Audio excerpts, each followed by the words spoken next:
Forget what the movies told you.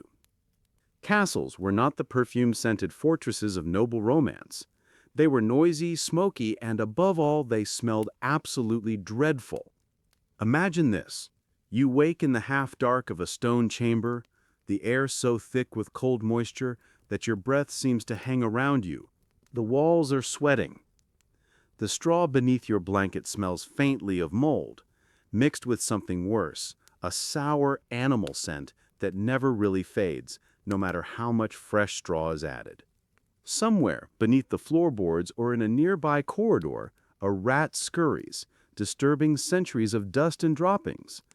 If you were lucky enough to sleep inside a castle in the Middle Ages, you probably weren't a guest of honor. You were more likely a servant, soldier, or craftsman, one of dozens crammed into shared chambers, sleeping side by side in thick layers of wool and fatigue.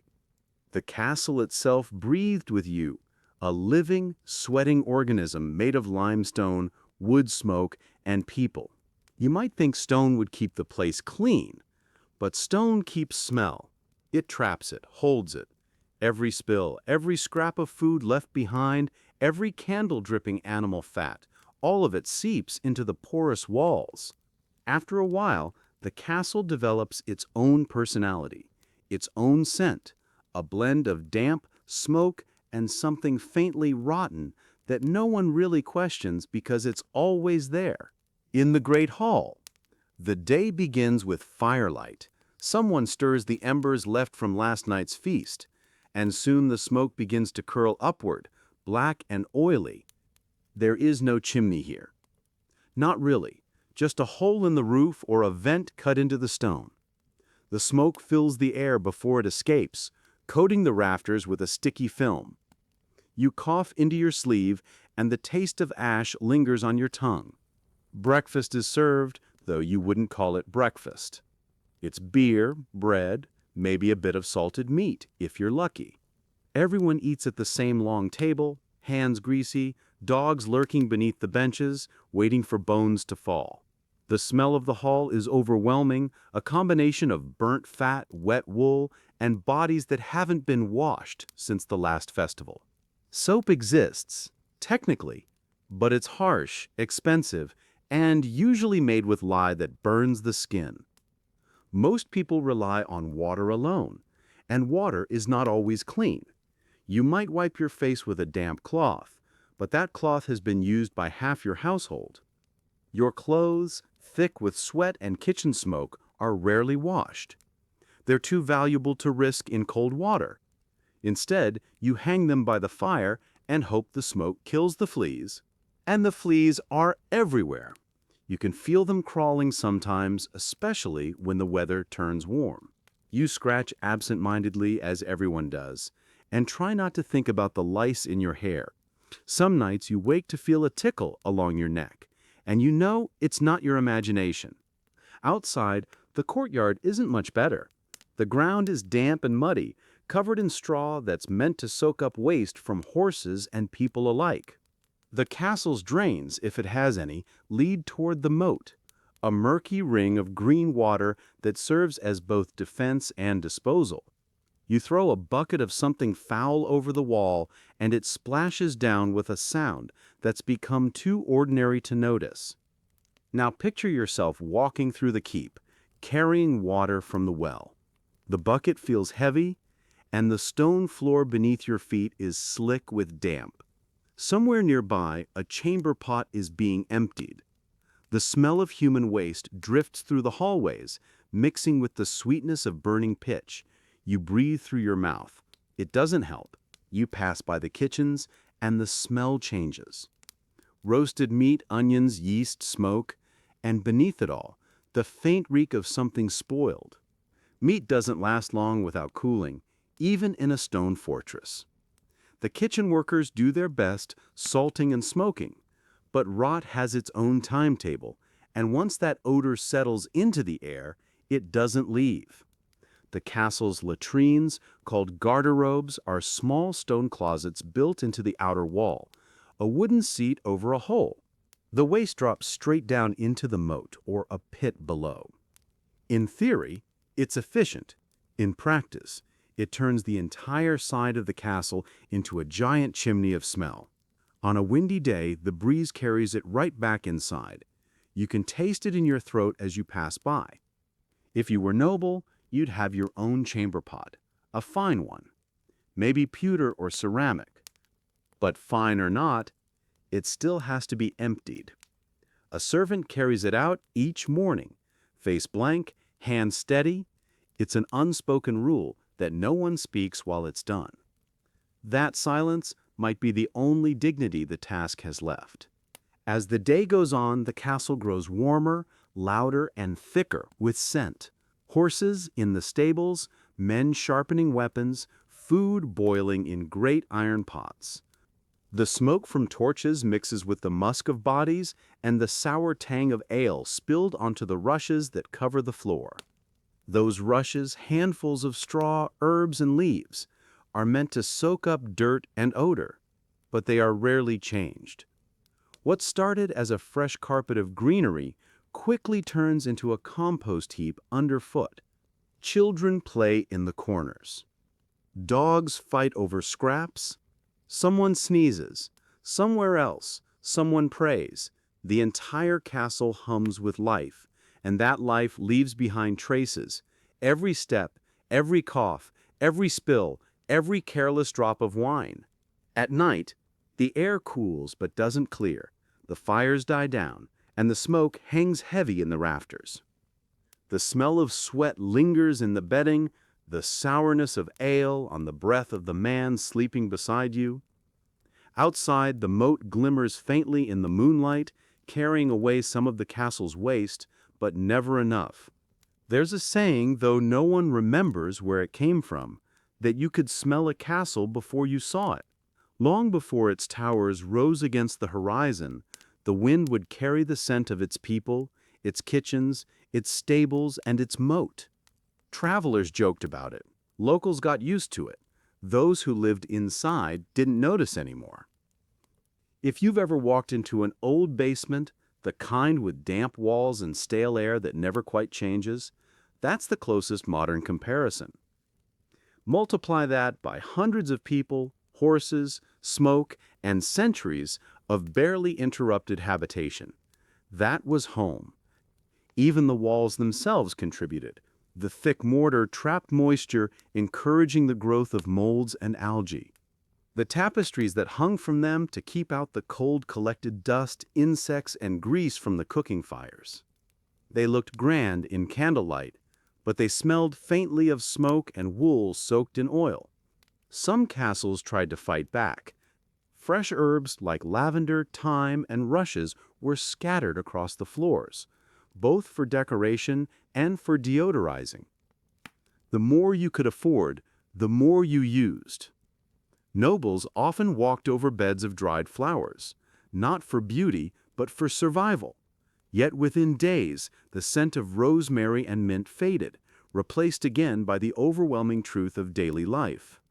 And there was another problem: water. Most castles were built for defense, not comfort. Wells were often deep and slow to refill, and bathing was rare. When you did wash, you did it with cold water, usually shared. The same basin might serve several people before it was emptied. And the water itself might be drawn from a moat that everyone knew not to drink from, but did anyway when thirst overcame fear. In winter, the situation worsened. Fires burned constantly, blackening the ceilings with soot. Windows, if they existed at all, were small and covered with cloth or parchment. The air never really moved. You lived in a kind of indoor weather system, your own small, smoky climate. Somewhere nearby, a stable hand is brushing down a horse. You can hear the rhythmic thump of straw and smell the mix of hay and dung. The sound is strangely comforting, part of the rhythm of life here. Everyone has grown used to it, the background music of survival. And as strange as it may sound, there is something cozy about it too. The warmth of bodies packed together against the cold, the flicker of firelight dancing on stone walls. the sound of wind outside, muffled by thick walls. It's a life defined by proximity to others, to the earth, to everything that makes us human. You breathe in, slowly. The smell is terrible, yes, but it's the smell of existence itself. Food, warmth, work, and decay intertwined. You stop noticing it. After a while, you stop fighting it. Because to live in a castle was to live inside the very heart of medieval reality. Unfiltered, humid, imperfect, alive. You might think the smell came only from people, but the building itself had a role to play. Castles were not airtight monuments of order. They were porous, breathing structures. Wind crept through cracks in the stone, bringing in the scent of the moat, while warmth leaked out through the roof. In summer, the air grew stale and heavy. In winter, it froze everything except the smoke. Take the garderobe, the medieval version of a toilet. It sounds refined, doesn't it? Garderobe. But in truth, it was a narrow stone chute built into the wall, often without a door. You'd sit on a wooden plank, feel the cold air rise from the pit below, and pray no one walked by at the wrong moment. The waste fell straight down into the moat or a cesspit, which was cleaned only when absolutely necessary, meaning almost never. Servants were sometimes paid a few coins to shovel out the worst of it. Though most tried to avoid the job, the work was done at night or in secret, when the smell was least overwhelming. The pits were rich in nutrients, of course, so in some regions, the waste was reused to fertilize gardens or fields. No one said it aloud, but the food you ate today might have grown in the remains of yesterday's dinner. Within the castle walls, smells layered upon smells until they became impossible to separate. You'd pass from the kitchen, heavy with boiling meat, to the great hall, soaked in beer and wax, to the chapel, where incense struggled to mask the underlying musk of humanity. Every step was a new note in the same endless symphony of odor. Clothes carried their own history. Wool absorbed everything. Smoke, sweat, food, and the faint trace of tallow candles clung to it like memories. Washing them wasn't simple. Water had to be hauled, heated, and mixed with harsh lye soap that could ruin fabric. So most people didn't wash at all. They brushed, aired, and smoked their garments to chase away insects. When the fleas got too bold, a new layer was simply added over the old. It's easy to imagine that nobles were cleaner, that their fine linen and perfumes saved them from the castle's atmosphere. But even the rich couldn't escape entirely. The difference was mostly in illusion. Nobles masked their odor with scented oils or sachets of herbs sewn into their sleeves. Their beds might be covered in linen sheets, but those sheets were changed less often than modern curtains. The perfume of roses and lavender mingled with the same underlying realities: smoke, sweat, and time. The castle's air was rarely still. Somewhere, something was always burning. A torch, a candle, a brazier of charcoal. The smell of tallow, made from animal fat, followed you everywhere. It coated your hair, your hands, your pillow. You smelled like the light itself. Greasy, smoky, faintly sweet. Sometimes the smell meant safety. When the fires burned strong, it meant warmth and food and life within the walls. But when the air grew too still, when the smoke hung too low, people began to cough. The soot that lined the ceiling also lined their lungs. Servants who worked near the kitchens often developed chronic coughs and blackened teeth. They didn't have a name for it, but modern historians call it indoor smoke disease. And yet, there was beauty too. The way sunlight filtered through small windows, catching on the smoke. The warmth of the hearth after hours in the cold. The sound of pots clattering, voices murmuring in the background. For all its grime, the castle was alive. A community wrapped in stone and steam. Bathing was considered both rare and slightly suspicious. In earlier centuries, public bathhouses were common in towns, but by the later Middle Ages, fear of disease and sin turned people away from regular washing. Water opened the pores, they said. Letting sickness in, cleanliness became a matter of linen, not skin. If you changed your underclothes often, you were considered clean, even if your body hadn't seen a drop of water in weeks. Imagine the scent of a summer evening in a crowded fortress. Hundreds of people, animals, and fires packed into one enclosure. The air hums with heat and life. The moat glows faintly green, alive with things you'd rather not name. The refuse pit buzzes quietly in the distance. And yet, no one panics. This is normal. This is home. Children play barefoot in the courtyard. A servant pours leftover ale on the ground to keep the dust down. The cook dumps a pot of greasy water into the drain, and the smell of onions and salt fills the air again. The castle breathes out through its cracks, through its drains, through every crevice worn smooth by centuries of human hands. In the kitchens, the smell of roasting meat was both intoxicating and torturous. The fires never stopped. Spits turned day and night, dripping fat into the flames below. The cooks worked stripped to their tunics, sweat running down their arms, the heat pressing against their faces. You could smell them before you saw them. And the air in those rooms was thick, a haze of smoke and salt and hunger. Upstairs, in the private chambers, it wasn't much better. Rushes on the floor absorbed spilled wine, candle wax, and whatever the chamber pot couldn't hold. Perfumed oils tried their best to disguise it, but time was stronger. A castle could be newly built and already smell old. The animals added their part. Horses, dogs, falcons, and livestock all lived close to their owners. The stables were warm and rank, filled with hay and manure. The kennels for hunting dogs stood just below the noble apartments, and even the king's favorite hounds left their mark. In winter, when doors stayed closed, the mingling of animal and human smells created something almost tangible, a living fog of odor. When rain came, it washed little away.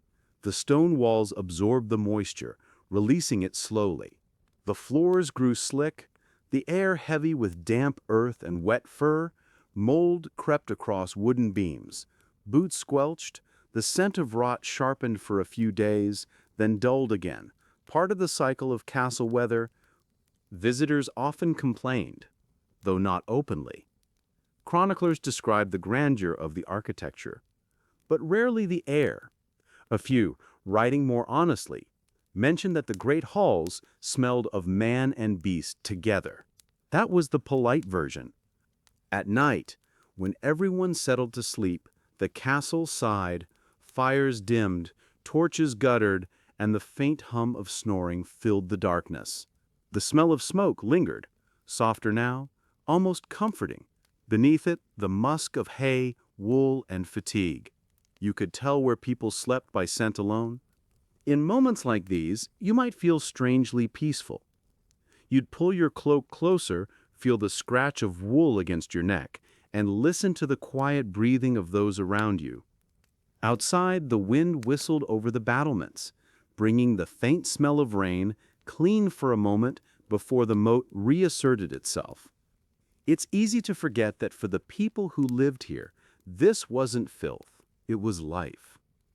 The smell of the castle was the smell of survival, of food cooked, fires burning, animals fed, children born. They didn't dream of sterile halls or scented soaps. They dreamed of warmth, of full stomachs, of another day behind thick walls that kept enemies out, no matter what they kept in. The scent of a medieval castle was, in its way, a history written in the air, a record of every life that passed through it. Each century added a new layer. Smoke from different hearths, sweat from different generations, dust from banners that once hung proud in the hall. And perhaps that's the strangest thing. The people who built these castles left behind stone and steel, but what truly defined their world was invisible, a scent that told their story long after the walls fell silent. You can still sense it sometimes, standing in the ruins of one today. A faint earthiness in the air, something that feels old and close and human. The ghosts of smells that never quite left. You begin to realize that smell, in the Middle Ages, wasn't just something endured. It was information. It told you where you were, what time of day it was, even who was nearby. Before clocks, before plumbing, before soap, in every home, scent was the pulse of daily life. The kitchen had its own time signature, a sharp tang of ash in the morning, meat and bread by midday, sour wine and grease by night. The stables carried the scent of activity. Hay turned, water poured, hooves shifting restlessly. The chapel was cool and resinous, filled with incense meant to hide the sweat of penitence. The castle, in its entirety, was a living map of odor. Architecturally, this wasn't by accident. Medieval engineers built for survival, not sanitation. A castle's primary function was defense. Comfort came second, often a distant second. Windows were narrow for protection, which meant air didn't circulate. Moats were dug to keep enemies out, but they trapped filth in. Every bucket emptied from the upper floors found its way down the same route, toward the moat, the pit, or the earth itself. Some castles, like those built later in the 14th century, attempted small improvements. Drainage channels were cut into the stone, leading waste away from living areas. But the slopes were gentle, the flow slow, and the residue clung stubbornly to the stone. In winter, when temperatures dropped, the pipes sometimes froze, backing up into the walls. The smell of rot inside a frozen castle was something no tapestry could disguise. Yet people adapted. The medieval mind didn't treat smell as purely negative. A strong odor might mean life, a kitchen busy with food, a stable full of horses, a hearth burning bright. Even rot had meaning. It warned of spoiled meat, stagnant water, or disease. The nose was both alarm and compass. To the modern mind, the idea of living with constant stench seems unbearable, but humans adjust. Studies on olfactory adaptation, though centuries away from being named, were lived experiences here. After only a few minutes, your nose stopped registering the odor. What shocked visitors became invisible to those who called the place home. The same principle explains why a baker doesn't smell the bread after an hour, or why a tanner can eat lunch surrounded by hides. The body's mercy is forgetfulness. Still, medieval people tried to make their air more pleasant. Herbs were their quiet defense. They scattered mint and sage in rushes underfoot. They hung bundles of lavender and chamomile from beams. Bay leaves, thyme, and hyssop were placed near windows to discourage flies and mask the smell of meat. The wealthy might have bowls of dried petals, an early form of potpourri, refreshed during festivals. The effect was temporary but comforting, like striking a match in a damp room. Some of the most prized herbs weren't chosen for their beauty, but their strength. Rue, for instance, had a bitter medicinal scent believed to drive away bad air or miasma, the invisible force thought to spread disease. People didn't yet understand bacteria, but they understood atmosphere. To them, foul smells weren't just unpleasant, they were dangerous. They represented corruption itself, moral, physical, and spiritual. So the battle against smell became, in a way, a battle for purity. Monks burned juniper branches to cleanse the air of their infirmaries. Nobles washed their hands in rosewater before meals. Candles made from beeswax, more expensive than common tallow, burned cleaner, with a faint sweetness instead of the smell of cooked fat. Owning them was as much a statement of class as comfort. Of course, most people couldn't afford such luxuries.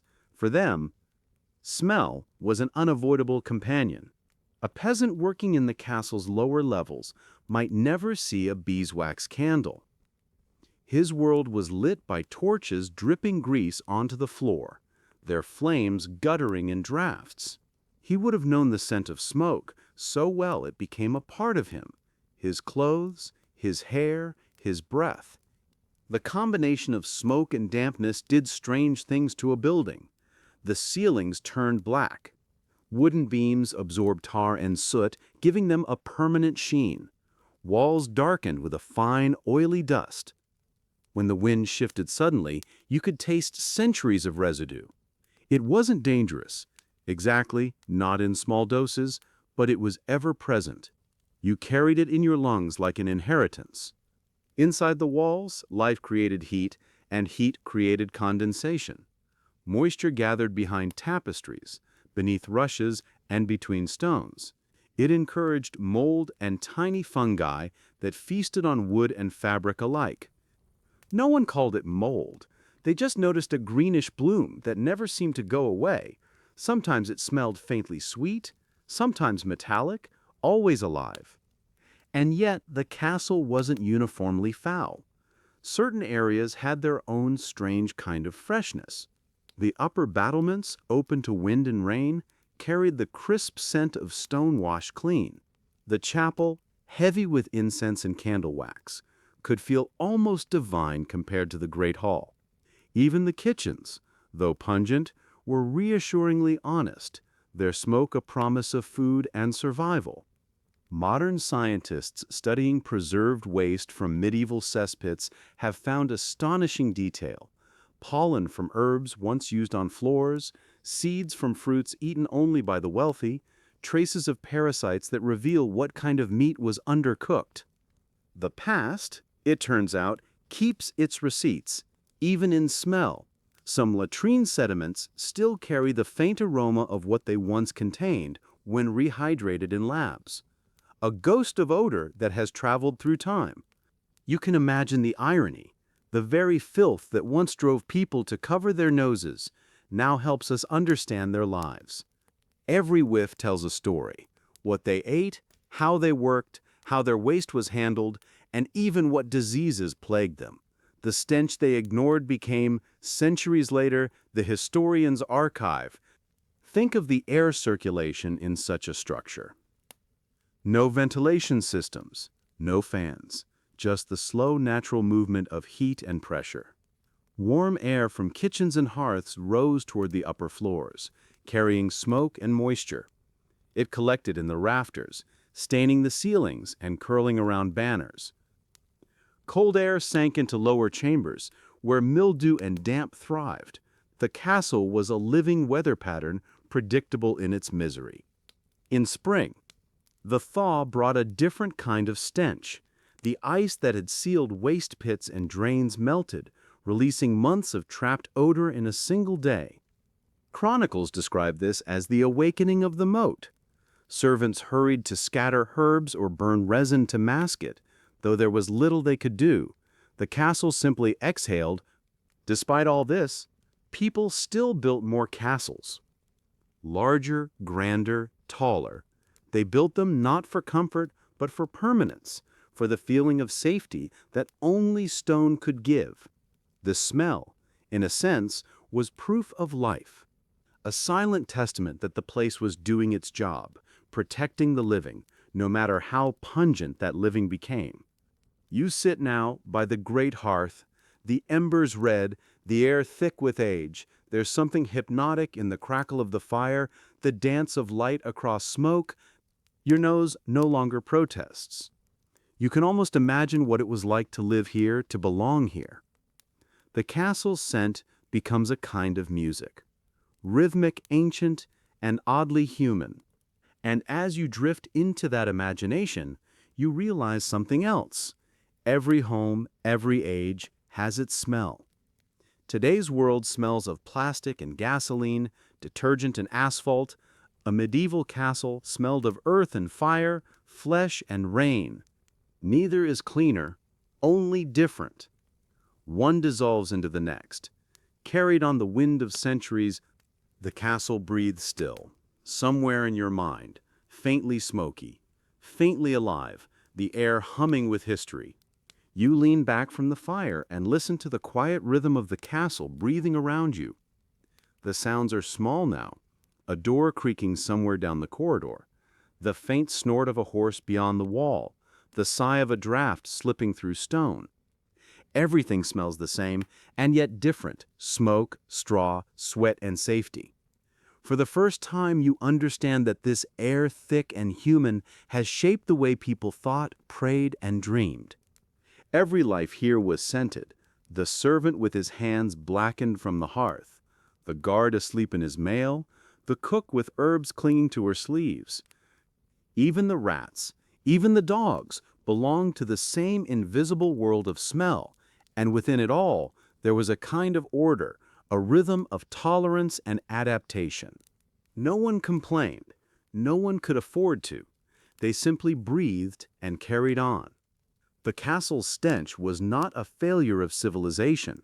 It was civilization raw, unpolished, alive, a record of life lived close to the earth. It reminded people that comfort was temporary and survival was a shared effort. The air told the truth, even when the stones pretended otherwise. But elsewhere, in chambers higher up the tower, another kind of air awaited.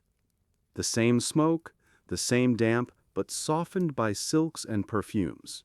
Up there, kings and queens fought their own war against the world's smell, not with soap or water, but with roses, cinnamon, and the illusion of purity, because even power had a scent.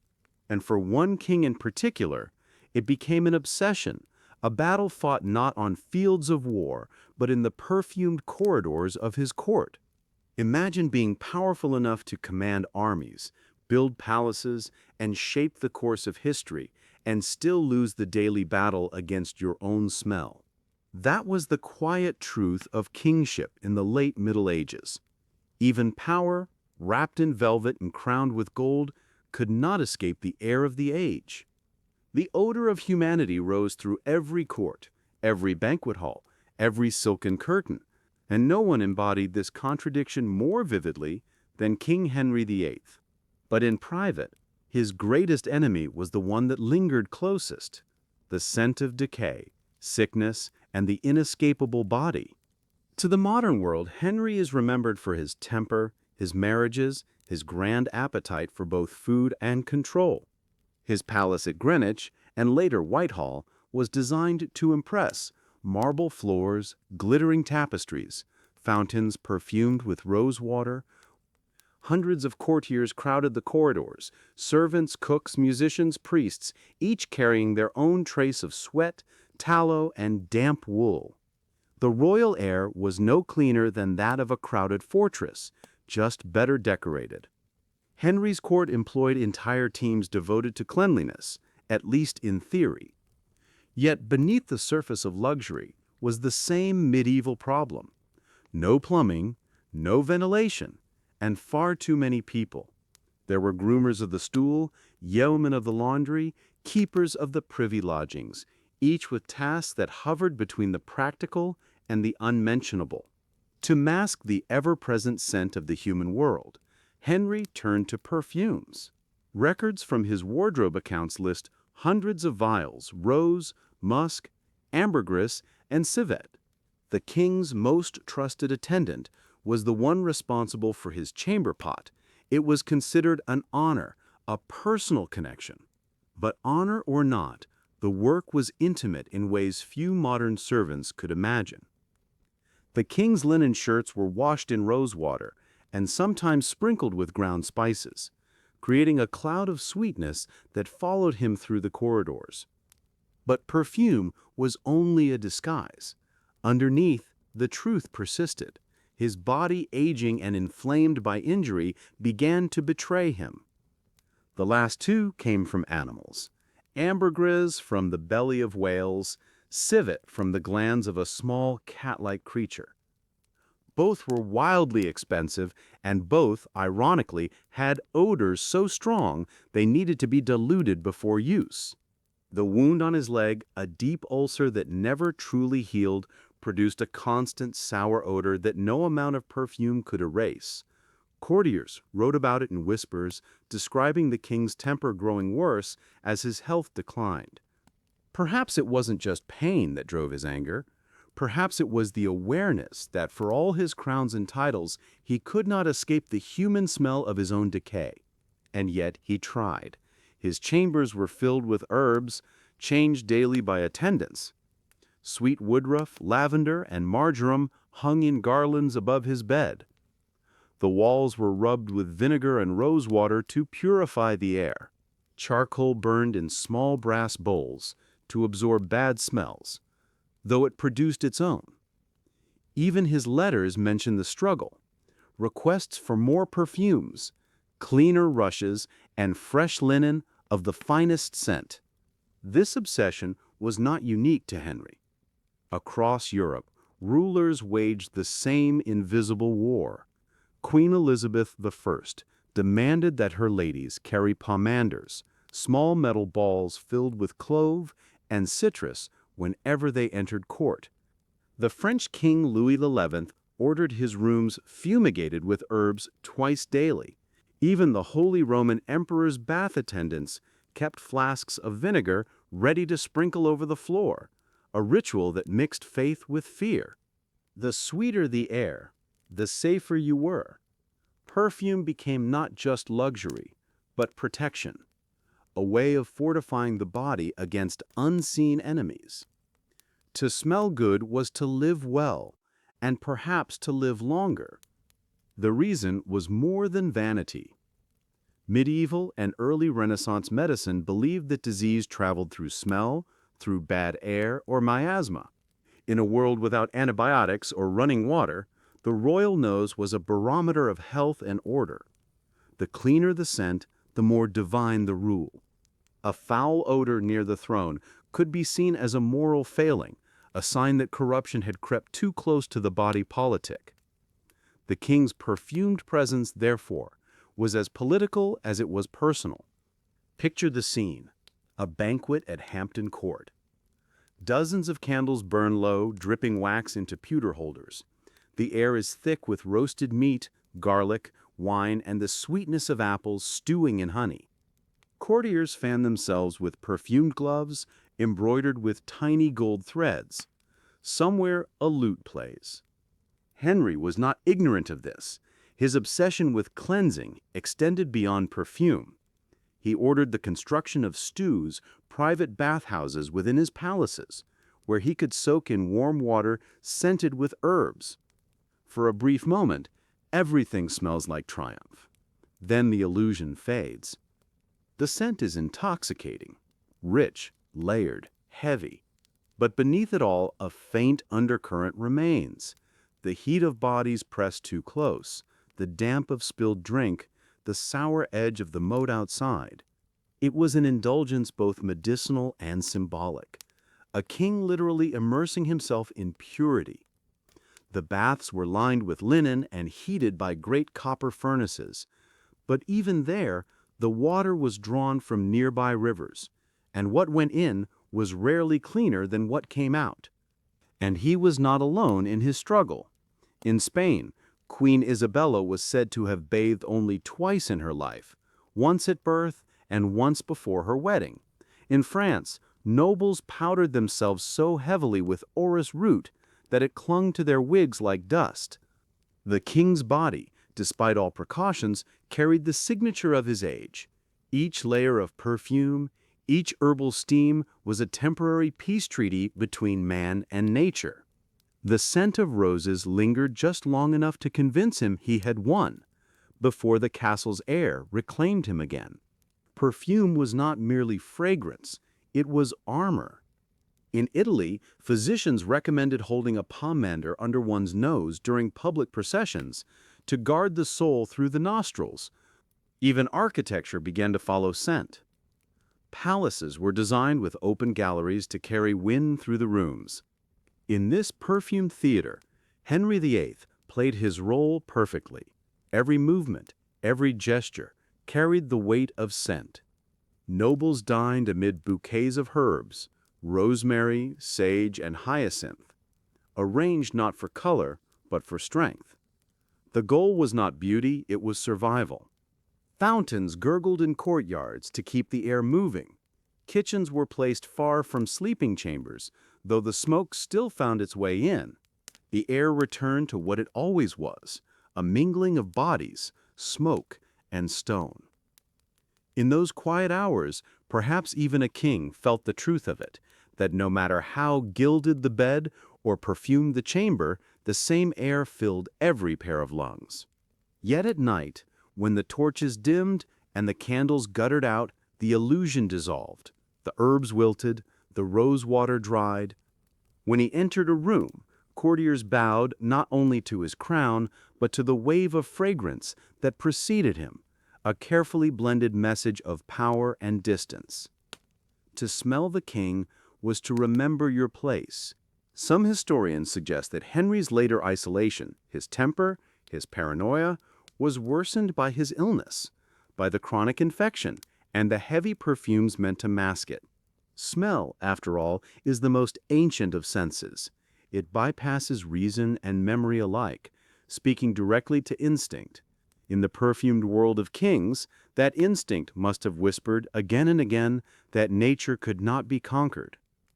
Imagine living each day wrapped in sweetness, knowing it was hiding something sour beneath. The line between hygiene and denial blurred. The more he tried to control the air around him, the more it reminded him of his own humanity. By morning, the king would rise, the linens replaced, the herbs refreshed, and the cycle would begin anew. The palace would breathe with him, sweet on the surface, heavy underneath. Every inhale a reminder that power might command loyalty, but never purity.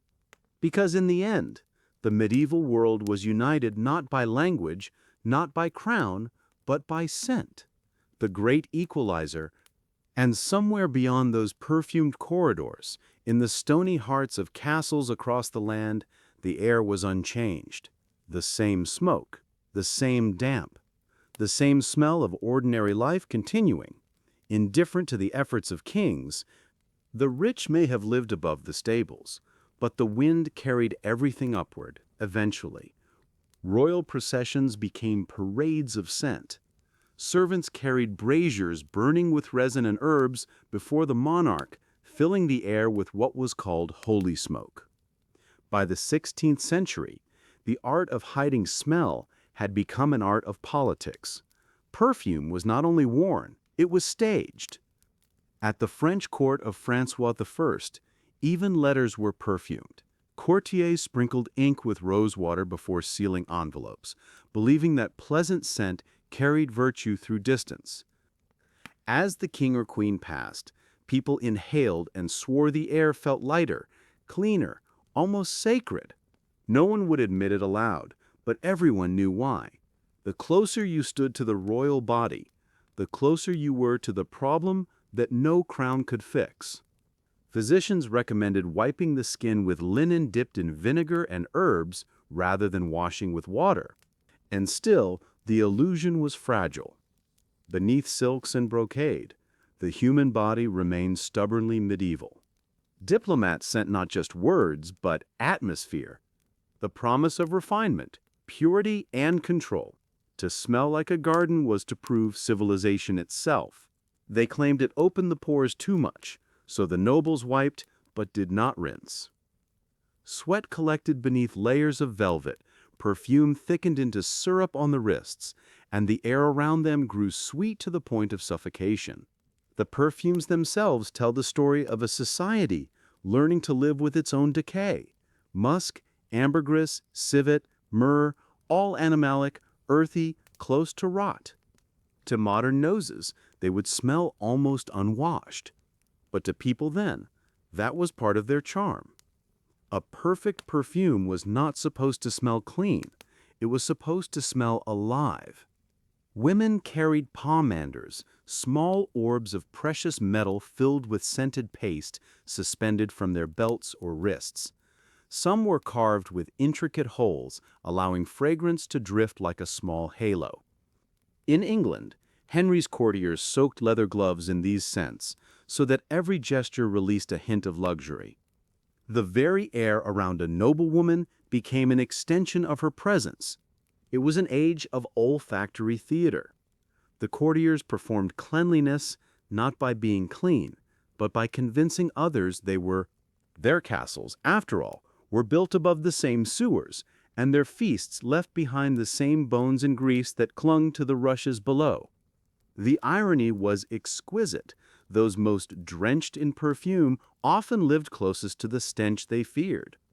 By morning, the air would still carry the ghosts of that meal, a fog of spice, ash, and wine, clinging to the tapestries long after the guests had left. As the candles burned low, the air grew dense with smoke and roasting fat. Perfumed handkerchiefs fluttered discreetly in the faces of the refined. The poorer servants who cleared the remains simply endured it. A royal banquet could feed 500 people in a single night. The floors would be covered in straw to absorb spills, and the tables piled high with meat, venison, pheasant, pork, fish, and pies sweetened with sugar from the east. Incense became both devotion and deodorant.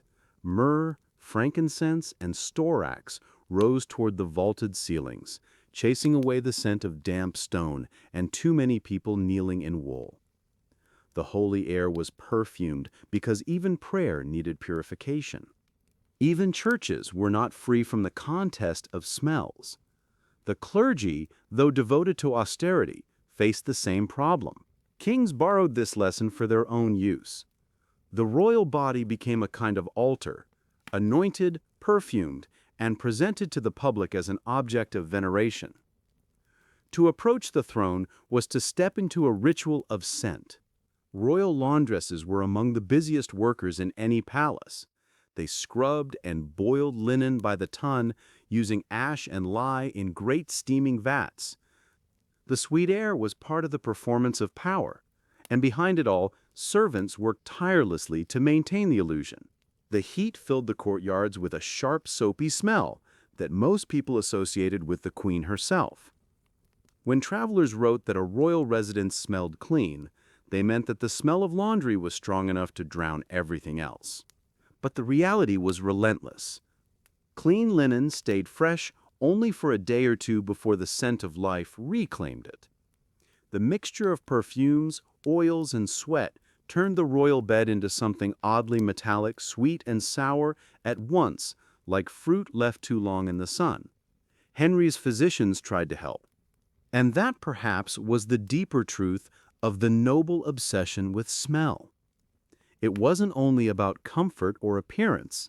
They applied them daily, then washed the residue away with scented wine.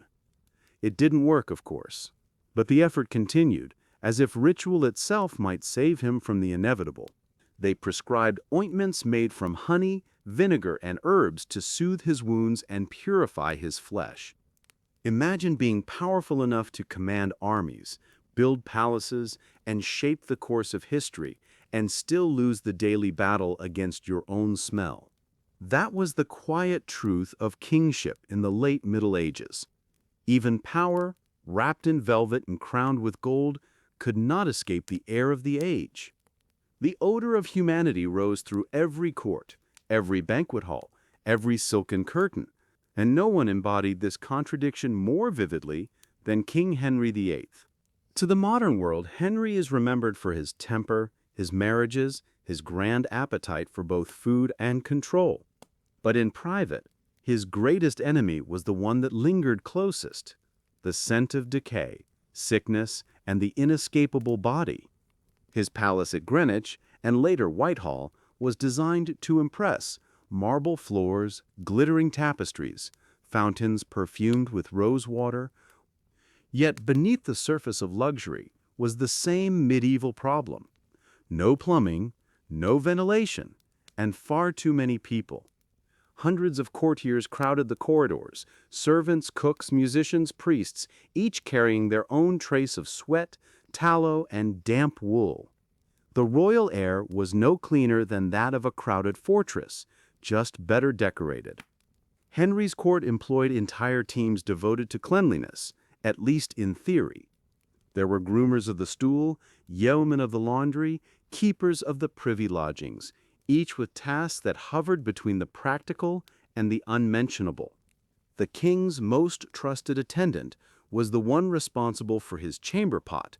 It was considered an honor, a personal connection. But honor or not, the work was intimate in ways few modern servants could imagine. To mask the ever-present scent of the human world, Henry turned to perfumes. Records from his wardrobe accounts list hundreds of vials: rose, musk, ambergris, and civet. The last two came from animals: ambergris from the belly of whales, civet from the glands of a small cat-like creature.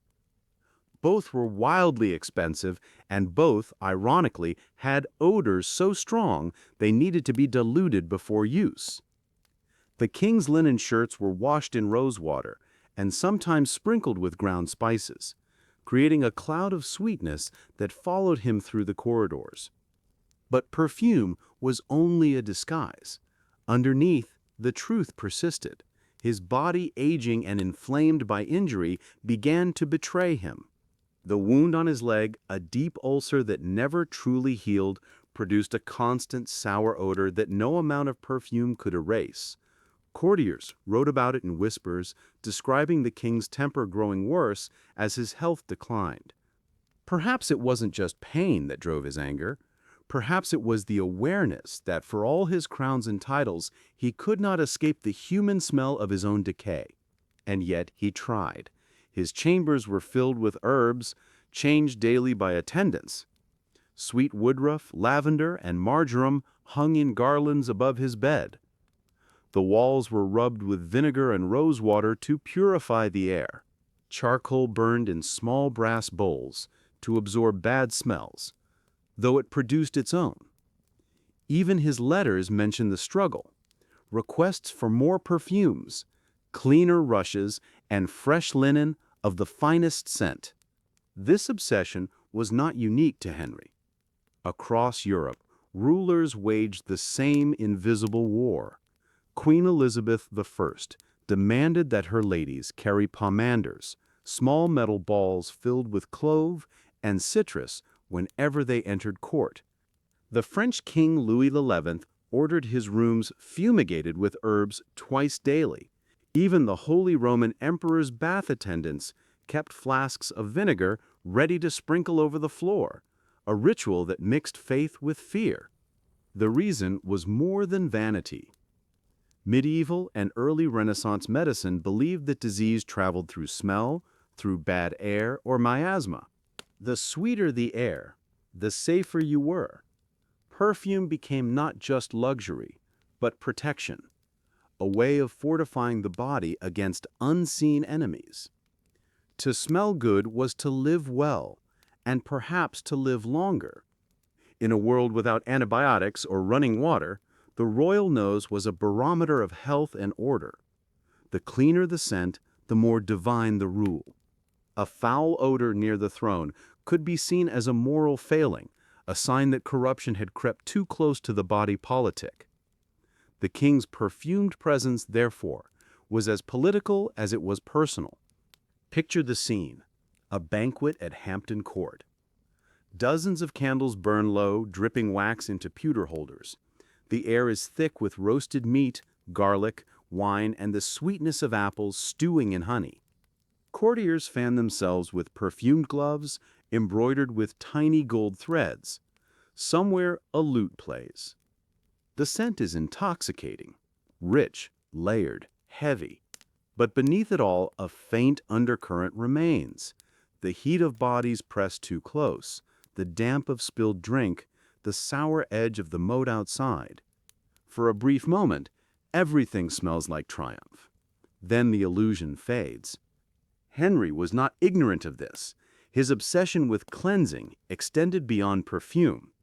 He ordered the construction of stews, private bathhouses within his palaces, where he could soak in warm water scented with herbs. It was an indulgence both medicinal and symbolic, a king literally immersing himself in purity. The baths were lined with linen and heated by great copper furnaces, but even there, the water was drawn from nearby rivers, and what went in was rarely cleaner than what came out. The king's body, despite all precautions, carried the signature of his age. Each layer of perfume, each herbal steam was a temporary peace treaty between man and nature. The scent of roses lingered just long enough to convince him he had won, before the castle's air reclaimed him again. And he was not alone in his struggle. In Spain, Queen Isabella was said to have bathed only twice in her life, once at birth and once before her wedding. In France, nobles powdered themselves so heavily with orris root that it clung to their wigs like dust. In Italy, physicians recommended holding a pomander under one's nose during public processions to guard the soul through the nostrils. Perfume was not merely fragrance, it was armor. Even architecture began to follow scent. Palaces were designed with open galleries to carry wind through the rooms. Fountains gurgled in courtyards to keep the air moving. Kitchens were placed far from sleeping chambers, though the smoke still found its way in. Nobles dined amid bouquets of herbs, rosemary, sage, and hyacinth, arranged not for color, but for strength. The goal was not beauty, it was survival. In this perfumed theater, Henry VIII played his role perfectly. Every movement, every gesture, carried the weight of scent. When he entered a room, courtiers bowed not only to his crown, but to the wave of fragrance that preceded him, a carefully blended message of power and distance. To smell the king was to remember your place. Yet at night, when the torches dimmed and the candles guttered out, the illusion dissolved. The herbs wilted, the rosewater dried. The air returned to what it always was, a mingling of bodies, smoke, and stone. In those quiet hours, perhaps even a king felt the truth of it, that no matter how gilded the bed or perfumed the chamber, the same air filled every pair of lungs. Some historians suggest that Henry's later isolation, his temper, his paranoia, was worsened by his illness, by the chronic infection, and the heavy perfumes meant to mask it. Imagine living each day wrapped in sweetness, knowing it was hiding something sour beneath. The line between hygiene and denial blurred. The more he tried to control the air around him, the more it reminded him of his own humanity. Smell, after all, is the most ancient of senses. It bypasses reason and memory alike, speaking directly to instinct. In the perfumed world of kings, that instinct must have whispered again and again that nature could not be conquered. By morning, the king would rise, the linens replaced, the herbs refreshed, and the cycle would begin anew. The palace would breathe with him, sweet on the surface, heavy underneath. Every inhale a reminder that power might command loyalty, but never purity. And somewhere beyond those perfumed corridors, in the stony hearts of castles across the land, the air was unchanged. The same smoke, the same damp, the same smell of ordinary life continuing, indifferent to the efforts of kings, because in the end, the medieval world was united not by language, not by crown, but by scent. The great equalizer. The rich may have lived above the stables, but the wind carried everything upward, eventually. By the 16th century, the art of hiding smell had become an art of politics. Perfume was not only worn, it was staged. Royal processions became parades of scent. Servants carried braziers burning with resin and herbs before the monarch, filling the air with what was called holy smoke. As the king or queen passed, people inhaled and swore the air felt lighter, cleaner, almost sacred. No one would admit it aloud, but everyone knew why. The closer you stood to the royal body, the closer you were to the problem that no crown could fix. At the French court of Francois I, even letters were perfumed. Courtiers sprinkled ink with rosewater before sealing envelopes, believing that pleasant scent carried virtue through distance. Diplomats sent not just words, but atmosphere, the promise of refinement, purity, and control. To smell like a garden was to prove civilization itself. And still, the illusion was fragile. Beneath silks and brocade, the human body remained stubbornly medieval. Physicians recommended wiping the skin with linen dipped in vinegar and herbs rather than washing with water.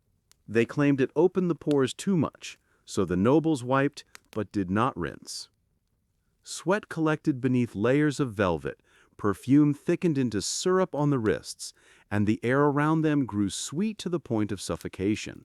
The perfumes themselves tell the story of a society learning to live with its own decay. Musk, ambergris, civet, myrrh, all animalic, earthy, close to rot. To modern noses, they would smell almost unwashed. But to people then, that was part of their charm. A perfect perfume was not supposed to smell clean. It was supposed to smell alive. In England, Henry's courtiers soaked leather gloves in these scents, so that every gesture released a hint of luxury. Women carried pomanders, small orbs of precious metal filled with scented paste suspended from their belts or wrists. Some were carved with intricate holes, allowing fragrance to drift like a small halo. The very air around a noblewoman became an extension of her presence. It was an age of olfactory theater. The courtiers performed cleanliness not by being clean, but by convincing others they were. The irony was exquisite. Those most drenched in perfume often lived closest to the stench they feared.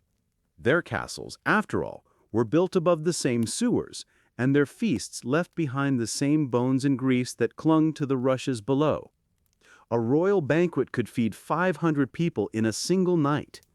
The floors would be covered in straw to absorb spills, and the tables piled high with meat, venison, pheasant, pork, fish, and pies sweetened with sugar from the east. As the candles burned low, the air grew dense with smoke and roasting fat. Perfumed handkerchiefs fluttered discreetly in the faces of the refined.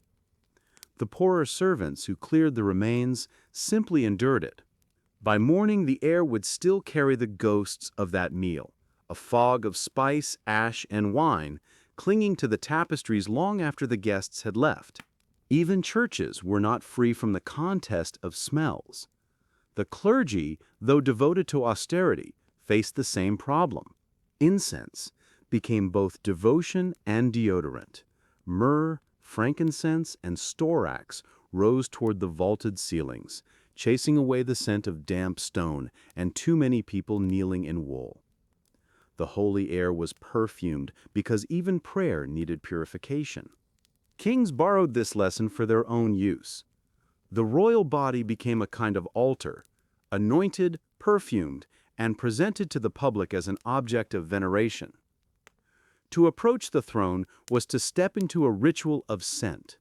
The sweet air was part of the performance of power, and behind it all, servants worked tirelessly to maintain the illusion. Royal laundresses were among the busiest workers in any palace. They scrubbed and boiled linen by the ton, using ash and lye in great steaming vats. The heat filled the courtyards with a sharp, soapy smell that most people associated with the queen herself. When travelers wrote that a royal residence smelled clean, they meant that the smell of laundry was strong enough to drown everything else. But the reality was relentless. Clean linen stayed fresh only for a day or two before the scent of life reclaimed it. The mixture of perfumes, oils, and sweat turned the royal bed into something oddly metallic, sweet and sour at once, like fruit left too long in the sun. Henry's physicians tried to help. They prescribed ointments made from honey, vinegar, and herbs to soothe his wounds and purify his flesh. They applied them daily, then washed the residue away with scented wine. It didn't work, of course, but the effort continued, as if ritual itself might save him from the inevitable. And that perhaps was the deeper truth of the noble obsession with smell. It wasn't only about comfort or appearance. It was about control, the illusion that order could triumph over decay. The king ruled not just land and people, but the air itself. Every vial of perfume, every perfumed glove, was a declaration that nature would obey the crown. Of course, nature never did. When summer came, the Thames turned sluggish and green. The smell from its banks drifted through open palace windows. The court musicians played louder. The herbs were replaced more often. Scribes recorded nothing about it, but everyone knew. The same air that carried music also carried rot. The king's nose, once pampered, became the instrument of his torment. In later years, as his health failed, Henry withdrew from his people. He kept to his private chambers, where the air was thick with the sweetness of amber and wine. The courtiers who entered were expected to kneel and speak little. Behind the silks and the fragrance, the once great king sat surrounded by the scent of his own mortality, disguised but not defeated. When he died in 1547, the perfumed sheets and herbal sachets could not hide the truth. The smell returned. Nature had waited patiently, and now it claimed what was always its own. It is easy to judge the past for its ignorance, for masking rot with roses. But in truth, we do the same. We spray, scrub, and sanitize, creating layers of cleanliness that are as psychological as they are physical. We still believe, somewhere deep inside, that a pleasant scent can ward off time itself. The difference is that kings believed it literally. For them, perfume was not just luxury, it was theology, proof that they could command even the air. And yet, the air remembered. It slipped under doors and through windows, mingled the smells of kings and servants, and carried them both into the same invisible world. By the time night falls again over Henry's palace, the torches burn low, and the perfumed linens have cooled. The same moon that gleams on the golden cup in the royal hand also glints on the stagnant moat below. The breeze moves softly between them, as if to remind the sleeping king that his breath, like everyone else's, will one day fade into the common wind. After Henry's death, the world did not suddenly become cleaner, but it did begin to change. The great perfume age that had scented the courts of Europe gave way, slowly, to something more curious, a growing belief that air itself could be understood, even controlled. For centuries, people had accepted that smell was fate. You lived in whatever air surrounded you, the smoky, damp, or perfumed atmosphere of your station. But the 16th and 17th centuries brought whispers of new thinking. Physicians began to ask why. Why did one town reek of illness while another did not? Why did certain airs seem heavy and others feel fresh? They had no microscopes, no germ theory, but they had noses, and their noses told them something was wrong. They began to write treatises on miasma, that unseen corruption rising from filth and decay. To breathe bad air was to risk your life. To breathe clean air was to live longer. The sense of smell became an early form of environmental science. In royal circles, this shift became another performance of virtue. Kings built new palaces not only for grandeur, but for ventilation. Windows grew larger, courtyards wider, corridors straighter. Architects spoke of healthy air as if it were a material as precious as marble. At the French court of Louis XIV, the Sun King, perfumes were still abundant, but their purpose evolved. They were no longer weapons against stench alone, they were declarations of refinement. The Palace of Versailles was enormous, its air perfumed with fountains and gardens. Yet even there, the problem persisted. Thousands of courtiers lived, ate, and relieved themselves within its walls. The sweet air of the Hall of Mirrors was balanced by the sour air of the corridors. The courtiers joked that Versailles smelled of power. They were not wrong. The palace was a symbol of control, but also a microcosm of contradiction. Gold leaf over rot, roses over sewage.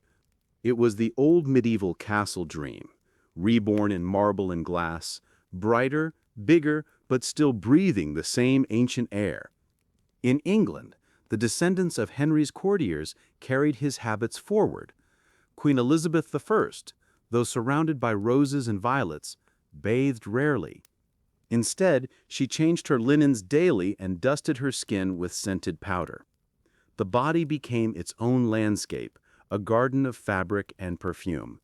Her courtiers followed suit.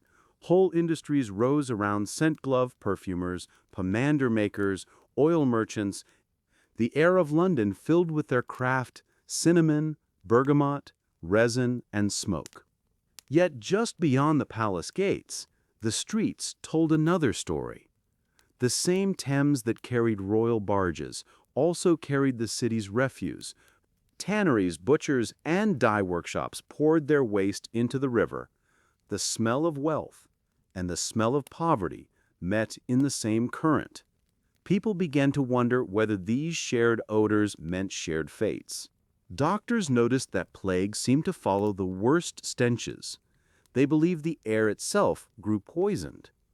When the Great Plague struck London in 1665, citizens carried posies of flowers, pressed oranges studded with cloves, or wore small sachets of herbs around their necks.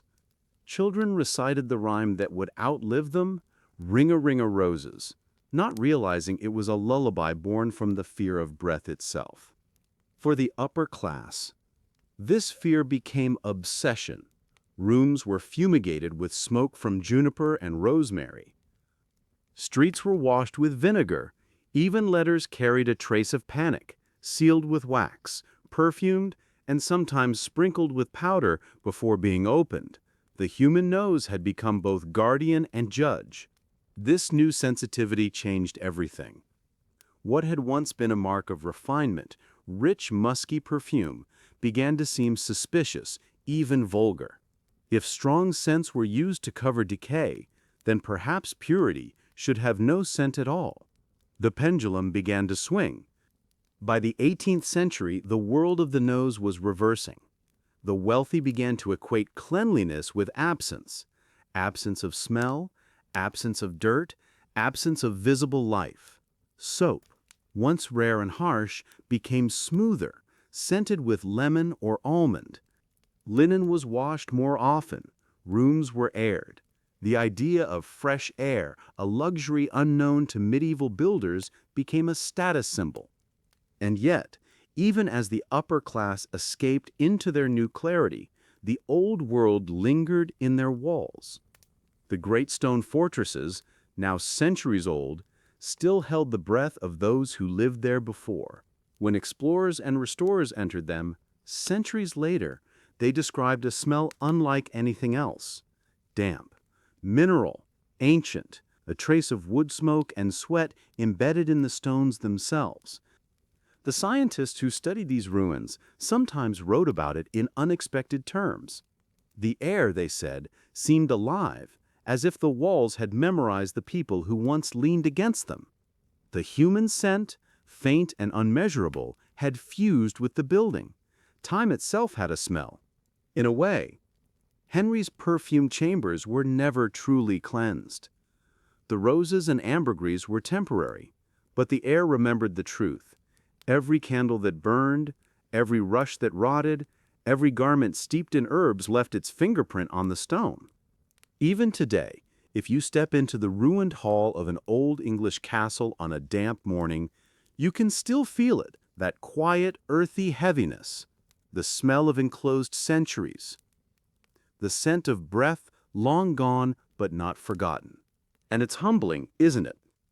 To realize that kings and servants, lords and soldiers, all left behind the same invisible trace, not just bones or coins, but molecules, a chemical memory of life, absorbed by walls that never moved. That's the paradox of smell. It's fleeting, but it endures. It fades in the moment, yet outlasts empires. It is both ghost and evidence. So when we think of history, we often picture it: stone, armor, parchment, portraits, but perhaps the truest record is one we can't see at all. A record held in air, the same air that once carried the sweetness of royal perfume now carries car exhaust and city dust. The same molecules endlessly rearranged, endlessly recycled. Somewhere in that invisible mixture, If the laws of nature allow, a few atoms of the old world remain, a whisper of the past, too faint to name, but real enough to breathe. The perfume of kings, diluted by centuries, still drifts among us. And as the air moves from the perfumed chambers of the elite to the buried ruins below, we descend with it, from the world of roses and amber to the hidden layers of what those castles truly contained. Because beneath the marble and the velvet, under the gardens and fountains, another world waited. A world of pits, drains, and forgotten waste, silent now, but still telling its story through the earth. By the dawn of the Enlightenment, people began to speak of air as though it had a moral life of its own. Good air, they said, made men healthy and virtuous. Bad air bred vice and illness. Windows were opened to let in purity, though no one was entirely sure what purity was. It simply smelled right. In the royal courts, this belief turned architecture into ideology. Palaces were built to breathe, long corridors aligned with prevailing winds. High ceilings allowed smoke to rise and light to enter. The older, heavier castles were slowly abandoned. Too dark, too damp, too full of ghosts and smells that could not be reasoned away. The new palaces gleamed, painted in pale colors that reflected sunlight and symbolized moral clarity. It was not only kings who changed, perfume itself changed. Where Henry VIII had loved the thick, musky blend of amber and civet, his descendants preferred the brightness of citrus and herbs. The very idea of scent drifted from earth to sky. Clean became airy, fleeting, transparent. The perfume that once declared power now suggested restraint. To smell strong was suddenly to smell suspect. A gentleman's virtue could be read through his fragrance. Light lavender meant dignity.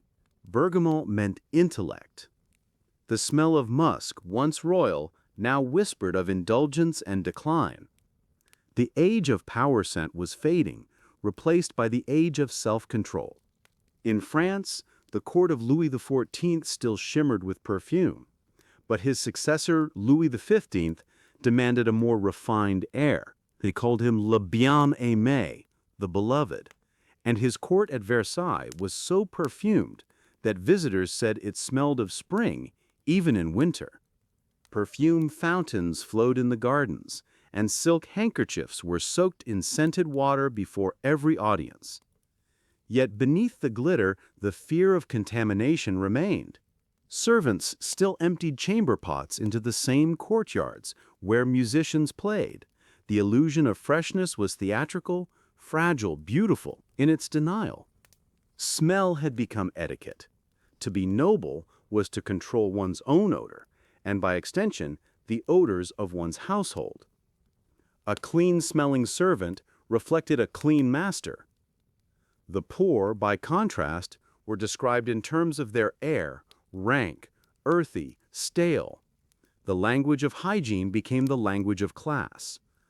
And yet the nobles who lectured on freshness lived only a few generations away from the castles that stank of their ancestors. The stones were still there, heavy with memory. Many families kept their old fortresses as hunting lodges or curiosities. They would visit in autumn, open the shutters, and laugh softly at the smell of history. What they called history was, of course, the smell of their own bloodline. The royal physicians, once content to burn herbs, began experimenting with ventilation machines, great bellows designed to force air through corridors. Some even suggested perfuming the city itself, planting rows of aromatic shrubs to cleanse the streets. For the first time, cleanliness extended beyond the palace walls. It became civic. The war against smell was no longer private. It was public. But smell has a way of reminding people of what they wish to forget. No matter how much lavender was planted, the scent of life remained stronger. Markets still reeked of fish and tallow. Soldiers returning from war carried the odor of gunpowder and unwashed leather. Doctors' coats smelled faintly of the sick they tended. The perfume of power could not mask the work of survival. And perhaps that is why the great perfumed palaces feel haunting even now. Beneath the beauty, you can sense the tension, the centuries-long attempt to erase the human scent from human history, the desire to be divine through cleanliness, the dream of a body that leaves no trace, yet every trace remained. In the hidden corners of these palaces, behind walls, under staircases, in sealed drains, archaeologists later found the evidence. Layers of soot, food scraps, fabric dust, and the residue of oils and perfumes. Microscopic worlds of skin flakes and pollen, animal hair and charcoal. The past preserved not only in objects, but in chemistry.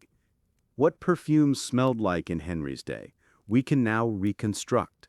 Scientists have reopened old bottles, analyzed the contents, and found that they were more animal than floral, darker, heavier, more primal. When these mixtures are recreated today, people recoil at first, then they pause. There is something compelling about them, something honest, the smell of a time when humans still smelled like themselves. To imagine Henry VIII walking through his court surrounded by such a scent is to imagine a world without distance between body and power. The smell was his crown, as much as the gold on his head, a reminder that even the most commanding man on earth was ultimately mortal. Centuries later, when people entered the abandoned rooms of his palaces, they described the air as strangely thick, not foul, not fresh, simply charged, as though the molecules remembered him. Perhaps they did. After all, breath never really disappears. It changes form, disperses, merges with new winds. Somewhere, the air that once filled those royal lungs now drifts through ours. And with that thought, the age of kings begins to fade in the mind. The torches burn lower, the perfumes settle, and history exhales. The world grows quieter, emptier, but cleaner somehow. The scent of roses, musk, and human ambition dissolves into stone. And far below those stones, deeper than any servant or king ever looked, something else has been waiting, sealed away for centuries, holding its own record of the human story, a record that doesn't come from perfume or parchment, but from what was left behind when the perfumed air cleared. It is strange, when you think about it, how silence smells. Modern air filtered, cooled, and scrubbed has almost none. It arrives without texture, without story. It is air reduced to absence. The great project of the last 4 centuries has been to remove what once defined existence, the scent of the world itself. When the new cities rose, people tore down their ancestors' fortresses, not out of hatred, but out of embarrassment. The old walls were reminders of an intimacy they no longer wished to claim, of living close to animals, to fire, to one another.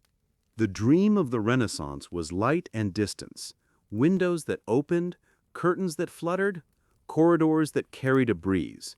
Fresh air became not only a comfort, but a moral right. Clean air meant progress. It meant forgetting. As the smell of smoke faded, so did memory.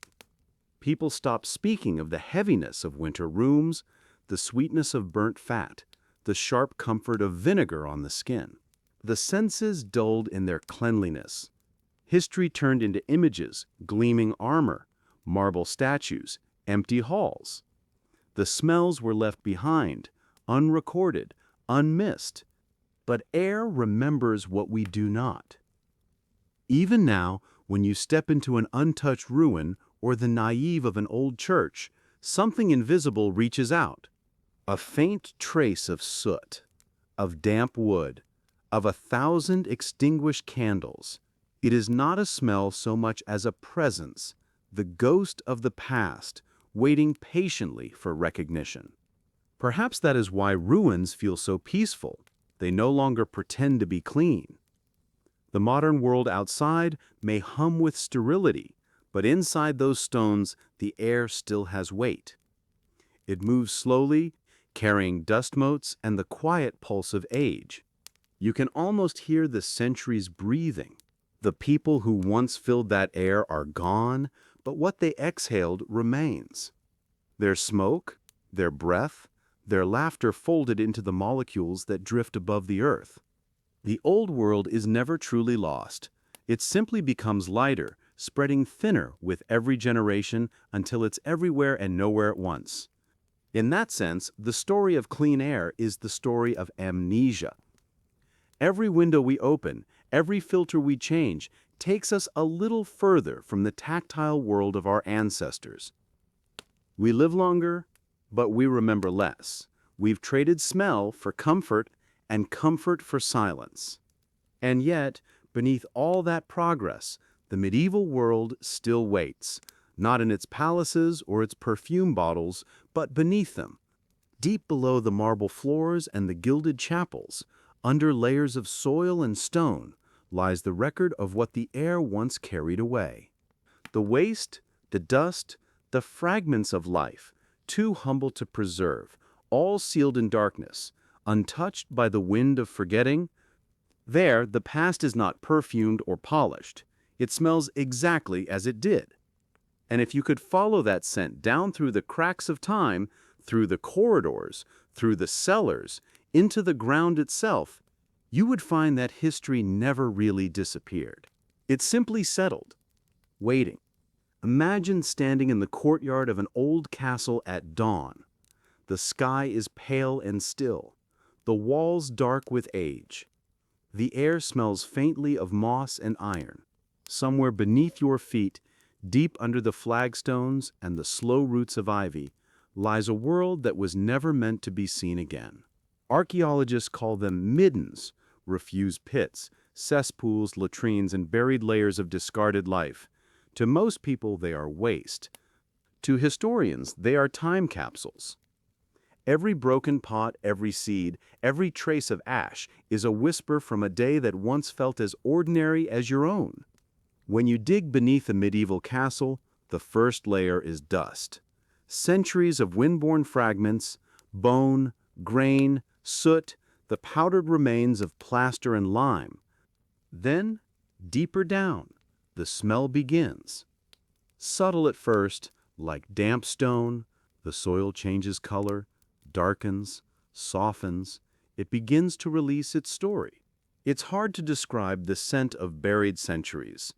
It's not rot, exactly. More like the sweetness of wet wood mixed with something metallic. The quiet chemistry of decay slowed almost to stillness. The archaeologists who first opened these layers often remarked that the smell was familiar, strangely human, as though the air trapped beneath the earth had been waiting to breathe again. They found everything: fragments of cooking pots blackened by fire, bits of bone too small to identify, the teeth of rats, the scales of fish, seeds of apples eaten 500 years ago. And among it all, the unmistakable signs of daily life, the things too private to record, too humble to preserve. Medieval castles were built for power, but underneath, they were built for survival. The garderobes that once dropped waste into the moat eventually clogged. Builders sealed them and built new ones on top. Each new wall, each new floor, trapped another layer of the past beneath it. By the time modern excavators arrived, the ground was a book written in smells and stains. The oldest layers were black and oily. The remains of organic waste mixed with ash and clay. Some of it still carried faint traces of fat and resin, substances used in cooking fires. Mixed in were charred grains and animal bones, evidence of what was eaten and when. From the shape of a cut or the presence of a certain shell, archaeologists could tell whether a feast had been for nobles or for servants. The social order was fossilized in dirt. And then there were the things no one had meant to lose. A child's toy carved from bone, a hairpin of copper, a worn shoe too small for an adult. Each object carried an echo of touch, something once warm, now perfectly cold. These were the details no chronicle ever mentioned because they were too small to matter in their own time. Now, they are all that remains. Even the waste itself speaks. In preserved latrine pits, scientists have found evidence of parasites, pollen, and diet, tiny, invisible witnesses to what castle life truly was. The analysis of one cesspit in York revealed fragments of onion, barley, and fish bones, alongside roundworm eggs and traces of mint leaves used to disguise taste or scent. The people who lived above had no idea they were leaving behind a perfect archive of their own bodies. You can almost imagine them, centuries ago, emptying their chamber pots into the moat, watching the ripples fade, thinking the act erased the evidence. But nothing ever really disappears. The moat dried, the sediment settled, and what was cast away became permanent. The same filth that disgusted them preserved their story for us. Some discoveries feel intimate to the point of discomfort. In one castle in Germany, excavators found layers of textile fibers in a waste channel, likely from laundry water poured down the drain. Under magnification, they discovered traces of sweat, skin oil, and even perfume molecules embedded in the fibers, the microscopic ghost of a noble woman's dress. Time had reduced her to chemistry, but the chemistry still smelled faintly sweet. Beneath the kitchens of another fortress, a sealed chamber revealed an entire ecosystem, the decomposed remains of centuries of fires, food scraps, straw, and rodents. The air that escaped when the wall was broken was warm, moist, and heavy, like the breath of something ancient waking. Scientists studying it described the odor as organic and mineral, simultaneously new and impossibly old. For a few seconds, they were breathing the same air as the people they studied. And then there are the scents that can't be described, only felt. The smell of iron nails rusted in place. The dry, papery scent of crumbled parchment. The faint sweetness that comes from the slow fermentation of time. Together, they form something almost sacred, the perfume of history itself. There is irony here, of course. The medieval world tried so hard to rid itself of its own waste. Every bucket of ashes thrown out a window, every pit dug to bury what no one wanted to see, was an act of forgetting. Yet in that forgetting, they left the truest record. The noble's diary may lie in a museum, but the truth of his life sits in the soil under his feet. Archaeologists have learned to read it like a language. Layers of charcoal tell of fires long extinguished. Shells of imported oysters reveal trade routes. Seeds of exotic fruit show the reach of luxury. Even the simplest crumbs, barley, rye, lentil, reveal the rhythm of hunger and abundance. The earth became a witness no historian could silence. Some layers are darker still. In the ruins of certain castles, they've found entire disposal pits filled with animal bones and broken armor, remnants of sieges, famine, or plague. These were moments when the castle ceased to be a home and became a tomb. The ground absorbed it all without distinction. The same earth that took in the king's waste took in the soldier's blood. But not all discoveries are grim. In a buried drain beneath an abbey in northern England, researchers uncovered a perfectly preserved layer of rushes, the same kind used to cover medieval floors. When rehydrated in the lab, they released a faint, pleasant smell: lavender, thyme, and dried rose petals. The scent had survived 7 centuries in darkness. For a brief moment, the room smelled exactly as it had when the rushes were new. Time folded back on itself. That is the strange gift of archaeology. It teaches that nothing is ever entirely gone. Even what we call filth holds memory. The past doesn't fade, it settles. Layer by layer, breath by breath, it becomes the ground beneath us.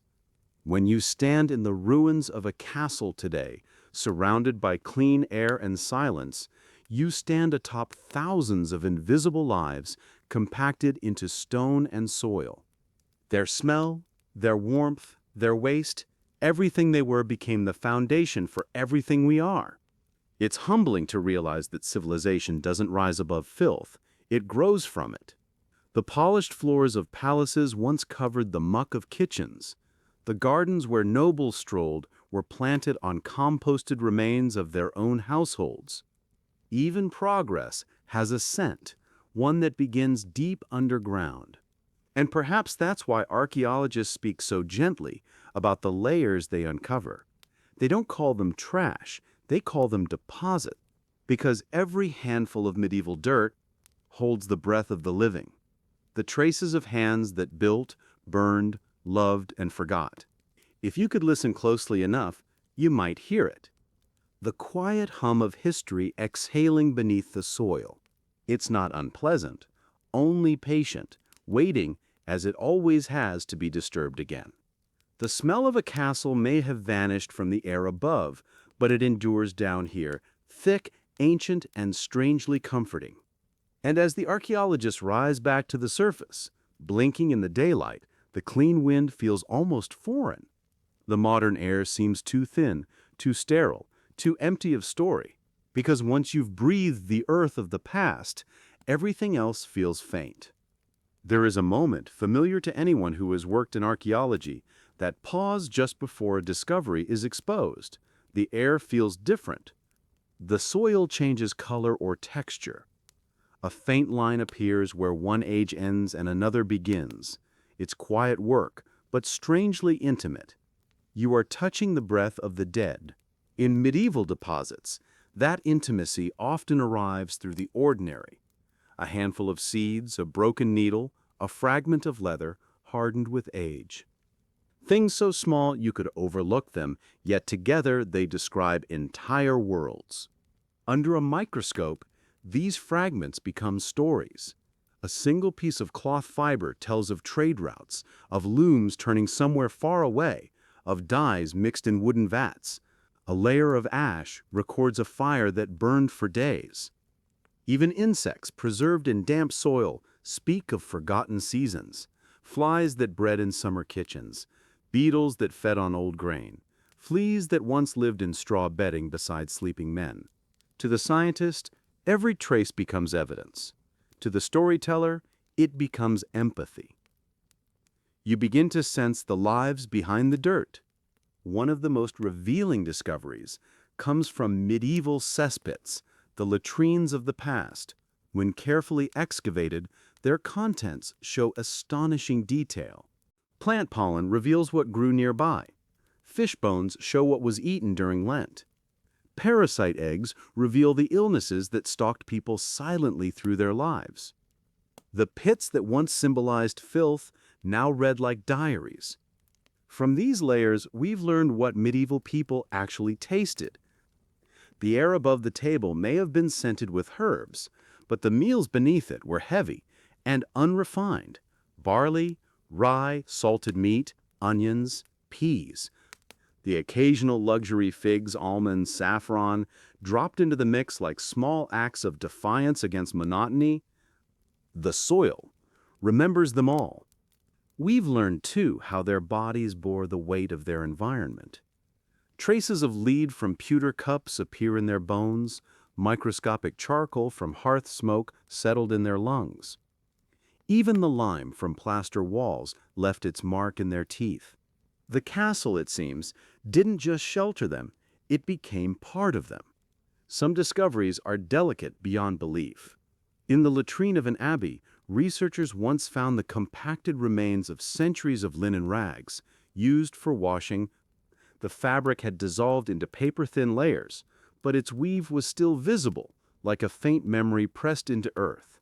Chemical analysis revealed traces of rosemary and sage, herbs used not only for scent, but for their believed power to ward off illness. Even the act of washing had been an act of faith. And there are more human moments. In a trench below a fortified manor in France, archaeologists uncovered a cluster of clay marbles, children's toys, lost beneath a collapsed floor. Nearby lay a small wooden spoon, carved crudely, its handle polished smooth by use. It had been buried for 600 years, but the grain of the wood still held the shape of a hand. Such finds remind us that beneath the politics and architecture of history lies something far simpler, a species learning endlessly how to live in its own mess. The deeper the dig, the closer you come to the heartbeat of daily existence. At 2 meters down, the air cools, damp and still. The soil grows dense and faintly sweet. You can almost smell the smoke from an ancient hearth, though it's long gone. Carbon molecules linger for centuries, carrying the echo of fires burned to cook meals, to warm hands, to drive away night. Even bacteria, those tiny creatures that once thrived in the waste, leave behind fossils of their own. DNA fragments cling to organic particles. With modern sequencing, scientists can identify not just the diseases that struck the people of the castle, but the strains of bacteria that lived in their intestines, the parasites that traveled through their blood, the microscopic world that shared their every breath. What emerges from this invisible evidence is a truth both humbling and tender. The people of the Middle Ages were not so different from us. Their world was dirtier, yes, their air thicker, their homes crowded, but their biology, their instincts, their rhythms of life were the same. They laughed, loved, and hoped inside the same fragile chemistry. The more we uncover, the less alien they become. And yet, there is another kind of discovery that humbles even the archaeologists. The smell itself. In controlled excavations, when ancient soil is disturbed for the first time in centuries, a specific odor rises, complex, faintly sour, oddly comforting. It lasts only seconds before fading into modern air. But in that instant, everyone stops. It is the smell of time opening. There's something sacred in that moment, an unspoken understanding that this odor, so brief and fragile, is the truest connection to the past one can ever have. You cannot photograph it, you cannot preserve it. You can only inhale and remember that everything in history, every empire, every story ends this way, as air. Perhaps that's why so many archaeologists describe their work as a conversation. The soil doesn't just give answers, it asks questions. Who left this? Why here? Did they ever imagine we would find it? The silence becomes eloquent. Even the stones remember. In one fortress deep within a collapsed wall, restorers found the outline of a hand pressed into the mortar, likely that of a builder, centuries ago, smoothing the final layer. The print was small, rough-edged, forgotten, yet touching it feels like shaking hands across time. The wall may have crumbled, but the gesture survived. This is what the archaeologists breathe, not just dust, but the quiet continuity of human life, the shared air of then and now, the unbroken chain of making, breaking, and beginning again. It's easy to romanticize the past, to imagine grandeur and mystery, but the truth revealed beneath the stone is far more ordinary and far more profound. The history of castles is not a story of kings.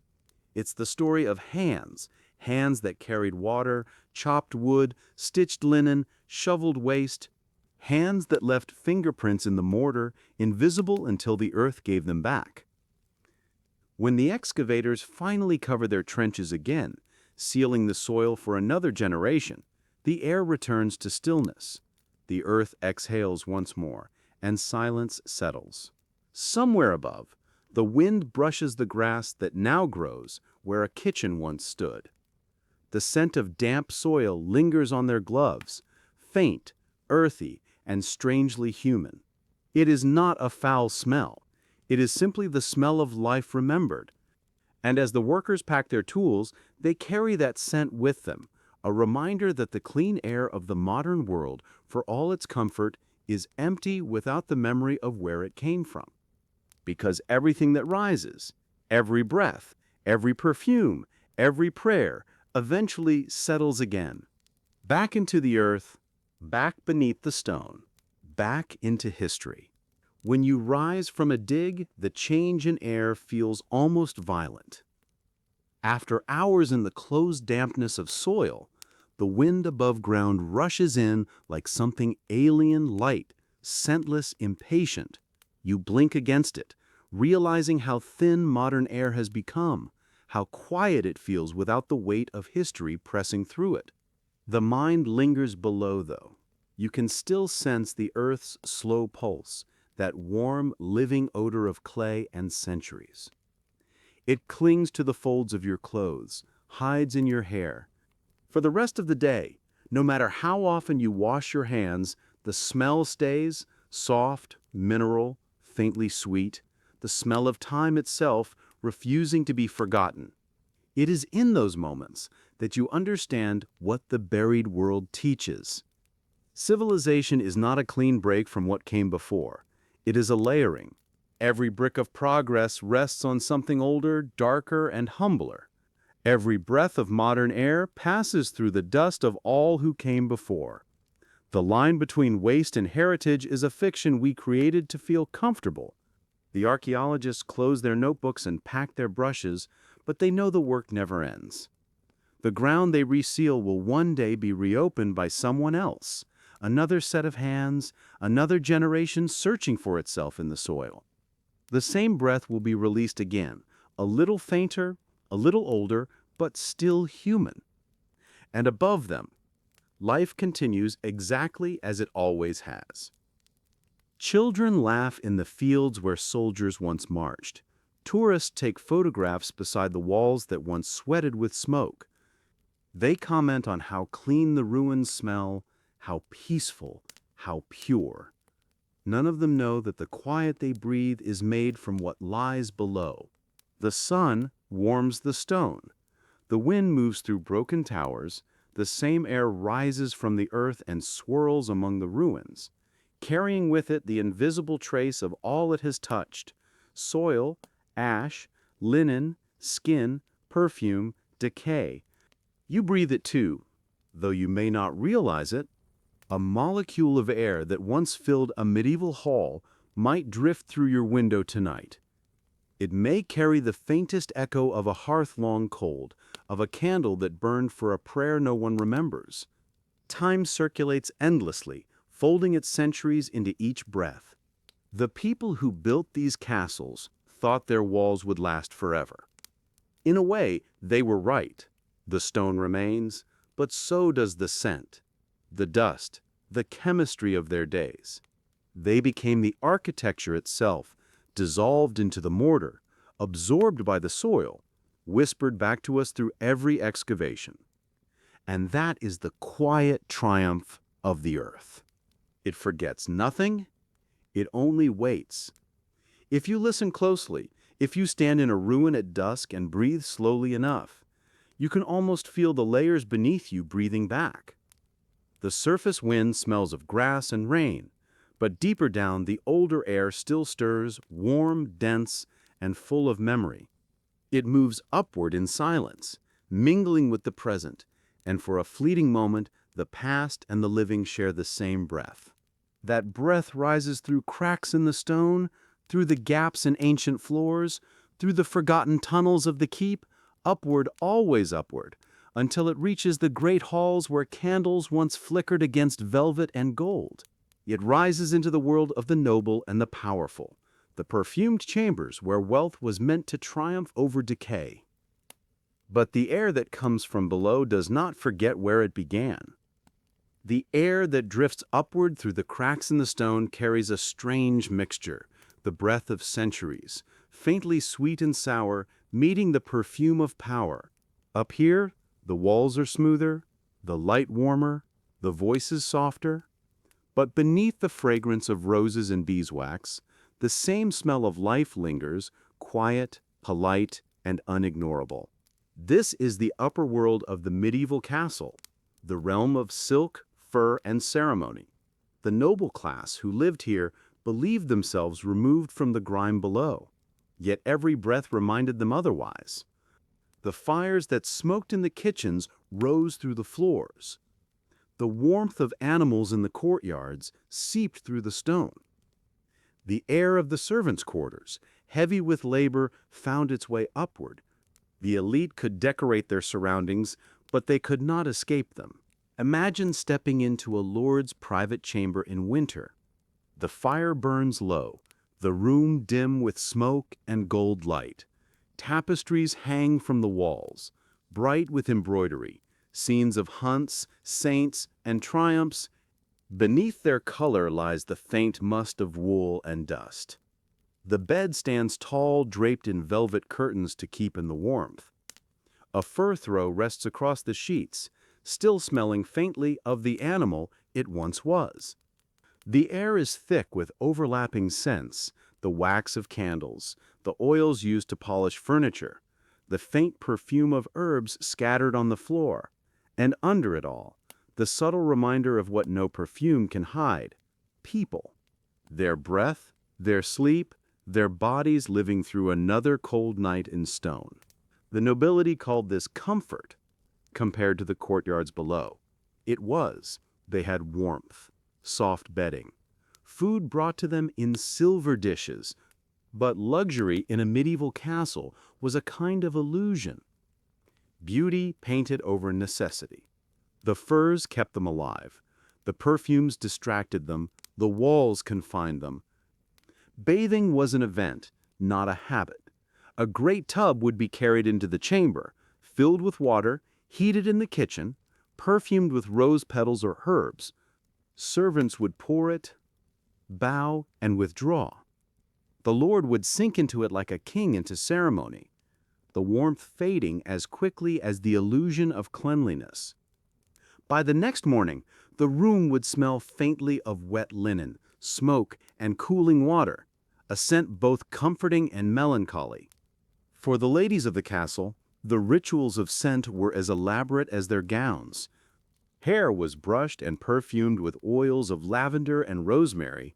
Hands were rubbed with almond or honey to soften the skin. In winter, they carried small pomanders of silver, filled with spices and dried flowers, both decoration and defense against the bad air that crept through corridors. These small rituals were less about vanity than reassurance. A way of saying, I am untouched by the world outside. Yet the world outside was always near. From the open windows came the smell of stables, the sour tang of the moat, the faint smoke of distant villages. When rain fell, it brought the scent of everything the castle tried to forget. The air carried no respect for hierarchy. Even the feast, that grand theater of medieval wealth, was ruled by smell. The hall would fill with the smoke of torches and the odor of roasted meat. Scented herbs were thrown on the rushes to sweeten the air, but as the night wore on, the perfume gave way to sweat, ale, and the thick, sweet smoke of dripping fat. The nobles smiled, raised their cups, and ignored the haze that clung to their hair and clothes. At the end of the evening, the hall was cleared, the fires left to burn down, and servants swept the rushes into piles. The smell of feast turned to the smell of ashes. The silence that followed was heavy, almost physical, the kind of silence that only exists when the air itself is tired. Even sleep did not escape it. Nobles slept close to the hearth, under layers of blankets and fur. Their breath joined the lingering scent of smoke and sweat until morning, and when the fires were rekindled, the same air was warmed again, reawakened with all its history intact. To live in a castle was to live inside a closed system, a world that recycled itself daily. The air was trapped, reused, reborn. The same molecules of perfume and smoke, breath and decay, looping endlessly through generations. The luxury above existed on the same current as the labor below. Servants carried that air with them as they moved from kitchen to hall, from stable to chamber. The smell of their work mixed invisibly with the scent of their master's comfort. A lord might never notice, but the air always did. Still, there was beauty in it. When sunlight cut through the narrow windows, it caught the smoke and dust like gold. The faint scent of beeswax mingled with burning wood. A cup of warm wine steamed in the lord's hand. Outside, frost silvered the courtyard, silent and bright. For a moment, the castle felt eternal, suspended between rot and radiance. This was the paradox of privilege in the Middle Ages, to live high above the filth, yet depend on it entirely. Every luxury was built on the unseen labor of others, the fires kept alive, the water hauled, the herbs crushed, the waste carried away. Cleanliness was not independence, it was distance. And sometimes, in quiet moments, that distance faltered. A noble might pause near a window and catch the faint smell of the moat, or the kitchens, or the stables, the real world rising to remind them of itself. They might sigh, turn away, and order more incense to be burned. But for that instant, they breathed the truth of their own world, that rot and perfume were not opposites, but partners. The richer the scent, the nearer the decay. By day, the upper chambers glimmered with polish and color. Every object was meant to reassure the eye that order reigned here. Polished metal, carved wood, woven silk, yet each surface carried a thin film of the world it denied. When the light struck at the right angle, even gold dulled slightly, revealing a dust the servants never quite reached. The daily rhythm of noble life revolved around maintenance of body, reputation, and air. Servants began the morning by rekindling hearths, replacing herbs beneath the rushes, airing the linens that had cooled overnight. They moved quietly, sleeves rolled, faces calm, as though performing a ritual. In a way, they were. Every morning was an attempt to start again, to overwrite the scent of yesterday with something lighter. The lady of the house would rise late, wrapped in linen that smelled faintly of almonds and smoke. Her maid combed her hair, rubbing oil between the fingers to smooth it. The comb dragged slowly through strands that had absorbed a week of perfume and fire. When the lady sighed, it wasn't always from leisure. The air itself could weigh heavily in her lungs. Cosmetics were another kind of perfume, powders of rice and chalk, tinted with roses or ground pearls. They softened the face, but sealed the skin, trapping the heat of breath beneath a layer of illusion. The scent of such powders hung in the chamber long after the face was gone from the mirror. In adjoining rooms, physicians kept their small chests of remedies. Many were scented as much for comfort as for cure. A salve of beeswax and sage to ease the chest. A syrup of violets for fever. Vinegar infused with rosemary to cleanse the air. When the castle grew sick, the smell changed before the voices did. Sharper, more metallic, tinged with fear. Feasts returned the illusion of health. They were performances of vitality, proof that wealth could outlast winter. Tables bent under the weight of roasted meats, spiced pies, and fruit preserved in honey. The scents mingled until the air itself seemed to shimmer. Guests spoke loudly, laughed easily, but everyone knew how quickly the room would sour once the food cooled. The candles wept tallow, the meat congealed, and the air began to thicken again. The servants who cleared the tables moved faster as the night deepened. They knew that by dawn, the scent of decay would creep through the hall, no matter how much rushes they scattered. They also knew that the lords above would never mention it. Silence was part of the performance. Outside the castle walls, the seasons turned with cleaner logic. Spring smelled of wet soil and wood smoke, autumn of frost and ripe fruit. Inside, the air hardly changed. The castle was a closed loop of effort and denial. To step outside was to remember what real air felt like. To return was to trade that freedom for comfort. Sometimes a guest, newly arrived from the road, would wrinkle his nose at the air of the hall. He would remark politely on the warmth, the grandeur, the music, but he would think of the wind outside and how it had smelled of grass. By the second day, he would no longer notice. By the third, he would call it home. That was the quiet victory of the medieval castle. Not that it conquered its stench, but that it taught its inhabitants to stop perceiving it. Habit became a kind of peace, the same peace that lets us ignore the hum of our machines, the brightness of our screens, the faint chemical scent of modern life. The details fade, comfort remains, and comfort, as always, requires distance. The lords and ladies who walked through their scented halls did not think of the servants burning herbs below to keep the air moving, or the men emptying waste into the moat under moonlight. The castle's purity was built on the labor of others, invisible, continuous, and unpaid. Yet even they must have sensed, in quiet moments, the futility of it all. Perhaps on a sleepless night, lying in bed while the fire dimmed, they caught the mingled scent of rosewater and smoke and knew, though they would never say it, that the air of kings was the same air as everyone's. The wind outside never stopped trying to enter. It pressed through shutters, sighed beneath doors, carried with it the memory of rain on earth. For an instant it erased the perfume. The room smelled clean, almost holy. Then the fire flared, and the old air reclaimed its throne. That cycle repeated for centuries. Wash, burn, perfume, forget. Each generation added another layer of ritual, another mask. Yet beneath the layers, the truth stayed unchanged. Life itself has a scent, and no wealth can wash it away. When the great families finally abandoned their castles for lighter palaces and city houses, they left behind more than stone. They left the air thick, perfumed, and ancient, sealed within the walls. Travelers who entered those empty chambers years later described the smell as both noble and sad, as though the room remembered feasts but forgot laughter.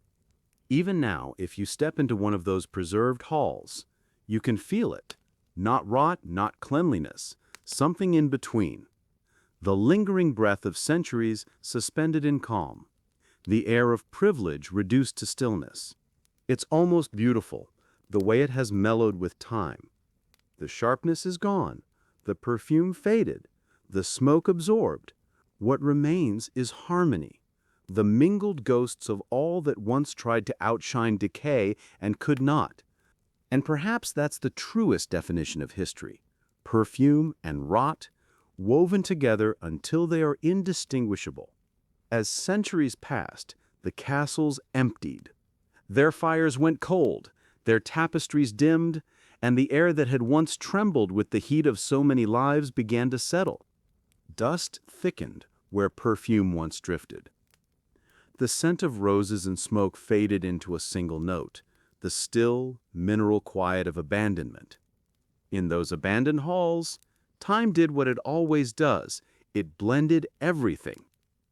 Perfume, soot, damp, and silence became one.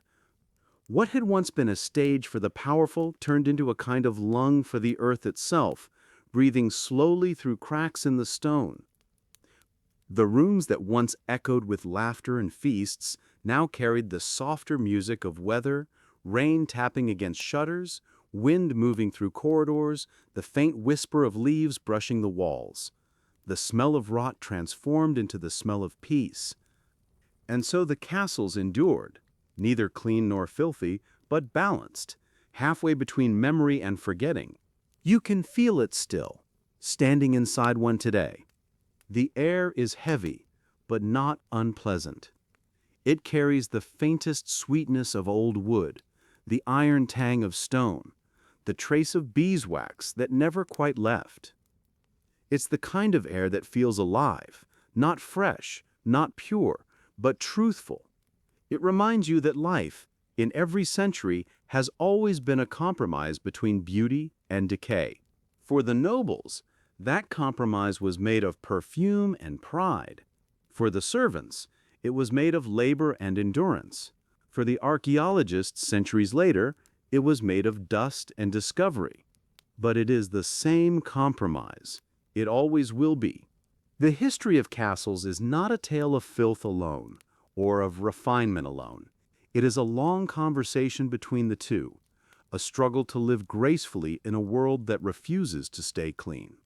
The people who once filled these chambers may have believed that scent divided them, the perfumed and the unwashed, the refined and the rough. But the air never believed it. The same breath passed through every throat, every corridor, every open flame. The same wind that carried the smell of feasts carried the stench of waste. The same fire that warmed the lords smoked the ceilings black. It is humbling, in a quiet way, to realize that the air of this world has never belonged to anyone. It moves through palaces and hovels alike, ignoring wealth, touching everyone equally. It has outlived crowns, banners, and names. The perfumed air of the medieval court still lingers somewhere, diluted by centuries but never erased. Molecules of it drift through our modern atmosphere, mingling invisibly with exhaust, rain, and sunlight. We breathe them in without knowing, the faint echo of a candle, a herb, a hearth long gone. The elite may have lived among their illusions, but they also lived among us. Every breath is proof. So the story returns, as all things do, to the simplest truth.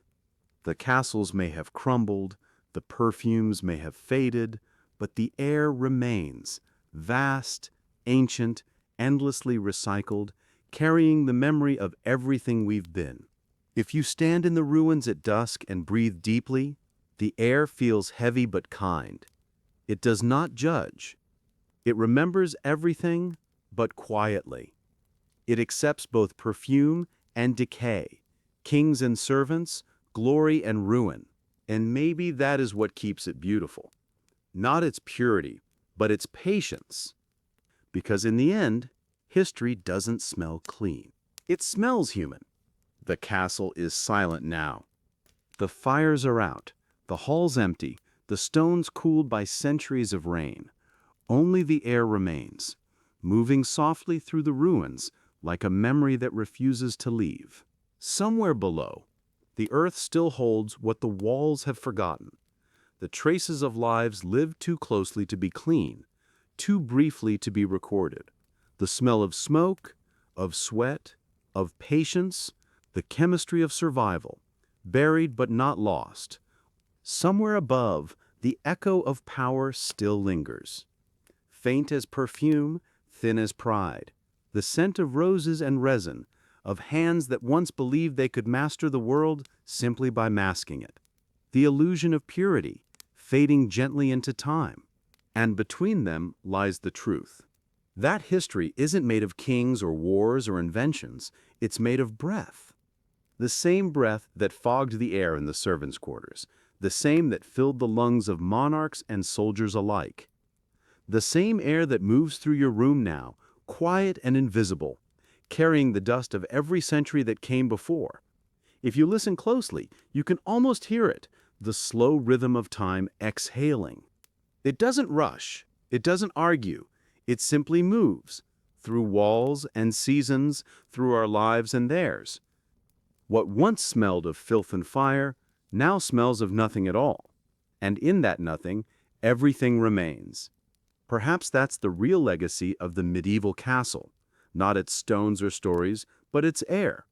An air that reminds us that comfort and hardship were never opposites, only partners. That perfume and rot, beauty and decay, are simply the two sides of being alive. When we open a window today and feel clean air rush in, we are breathing the same wind that once passed over battlements, through gardens, down into moats, and up again into royal chambers. It carries no judgment, no division, no memory of rank. It is ancient and indifferent and endlessly patient. You are part of it now. The air moves through you, and through it, the world connects. Kings and peasants, yesterday and now. So breathe slowly. Let the walls of the past dissolve around you. Let the noise of history fade to a single steady hum.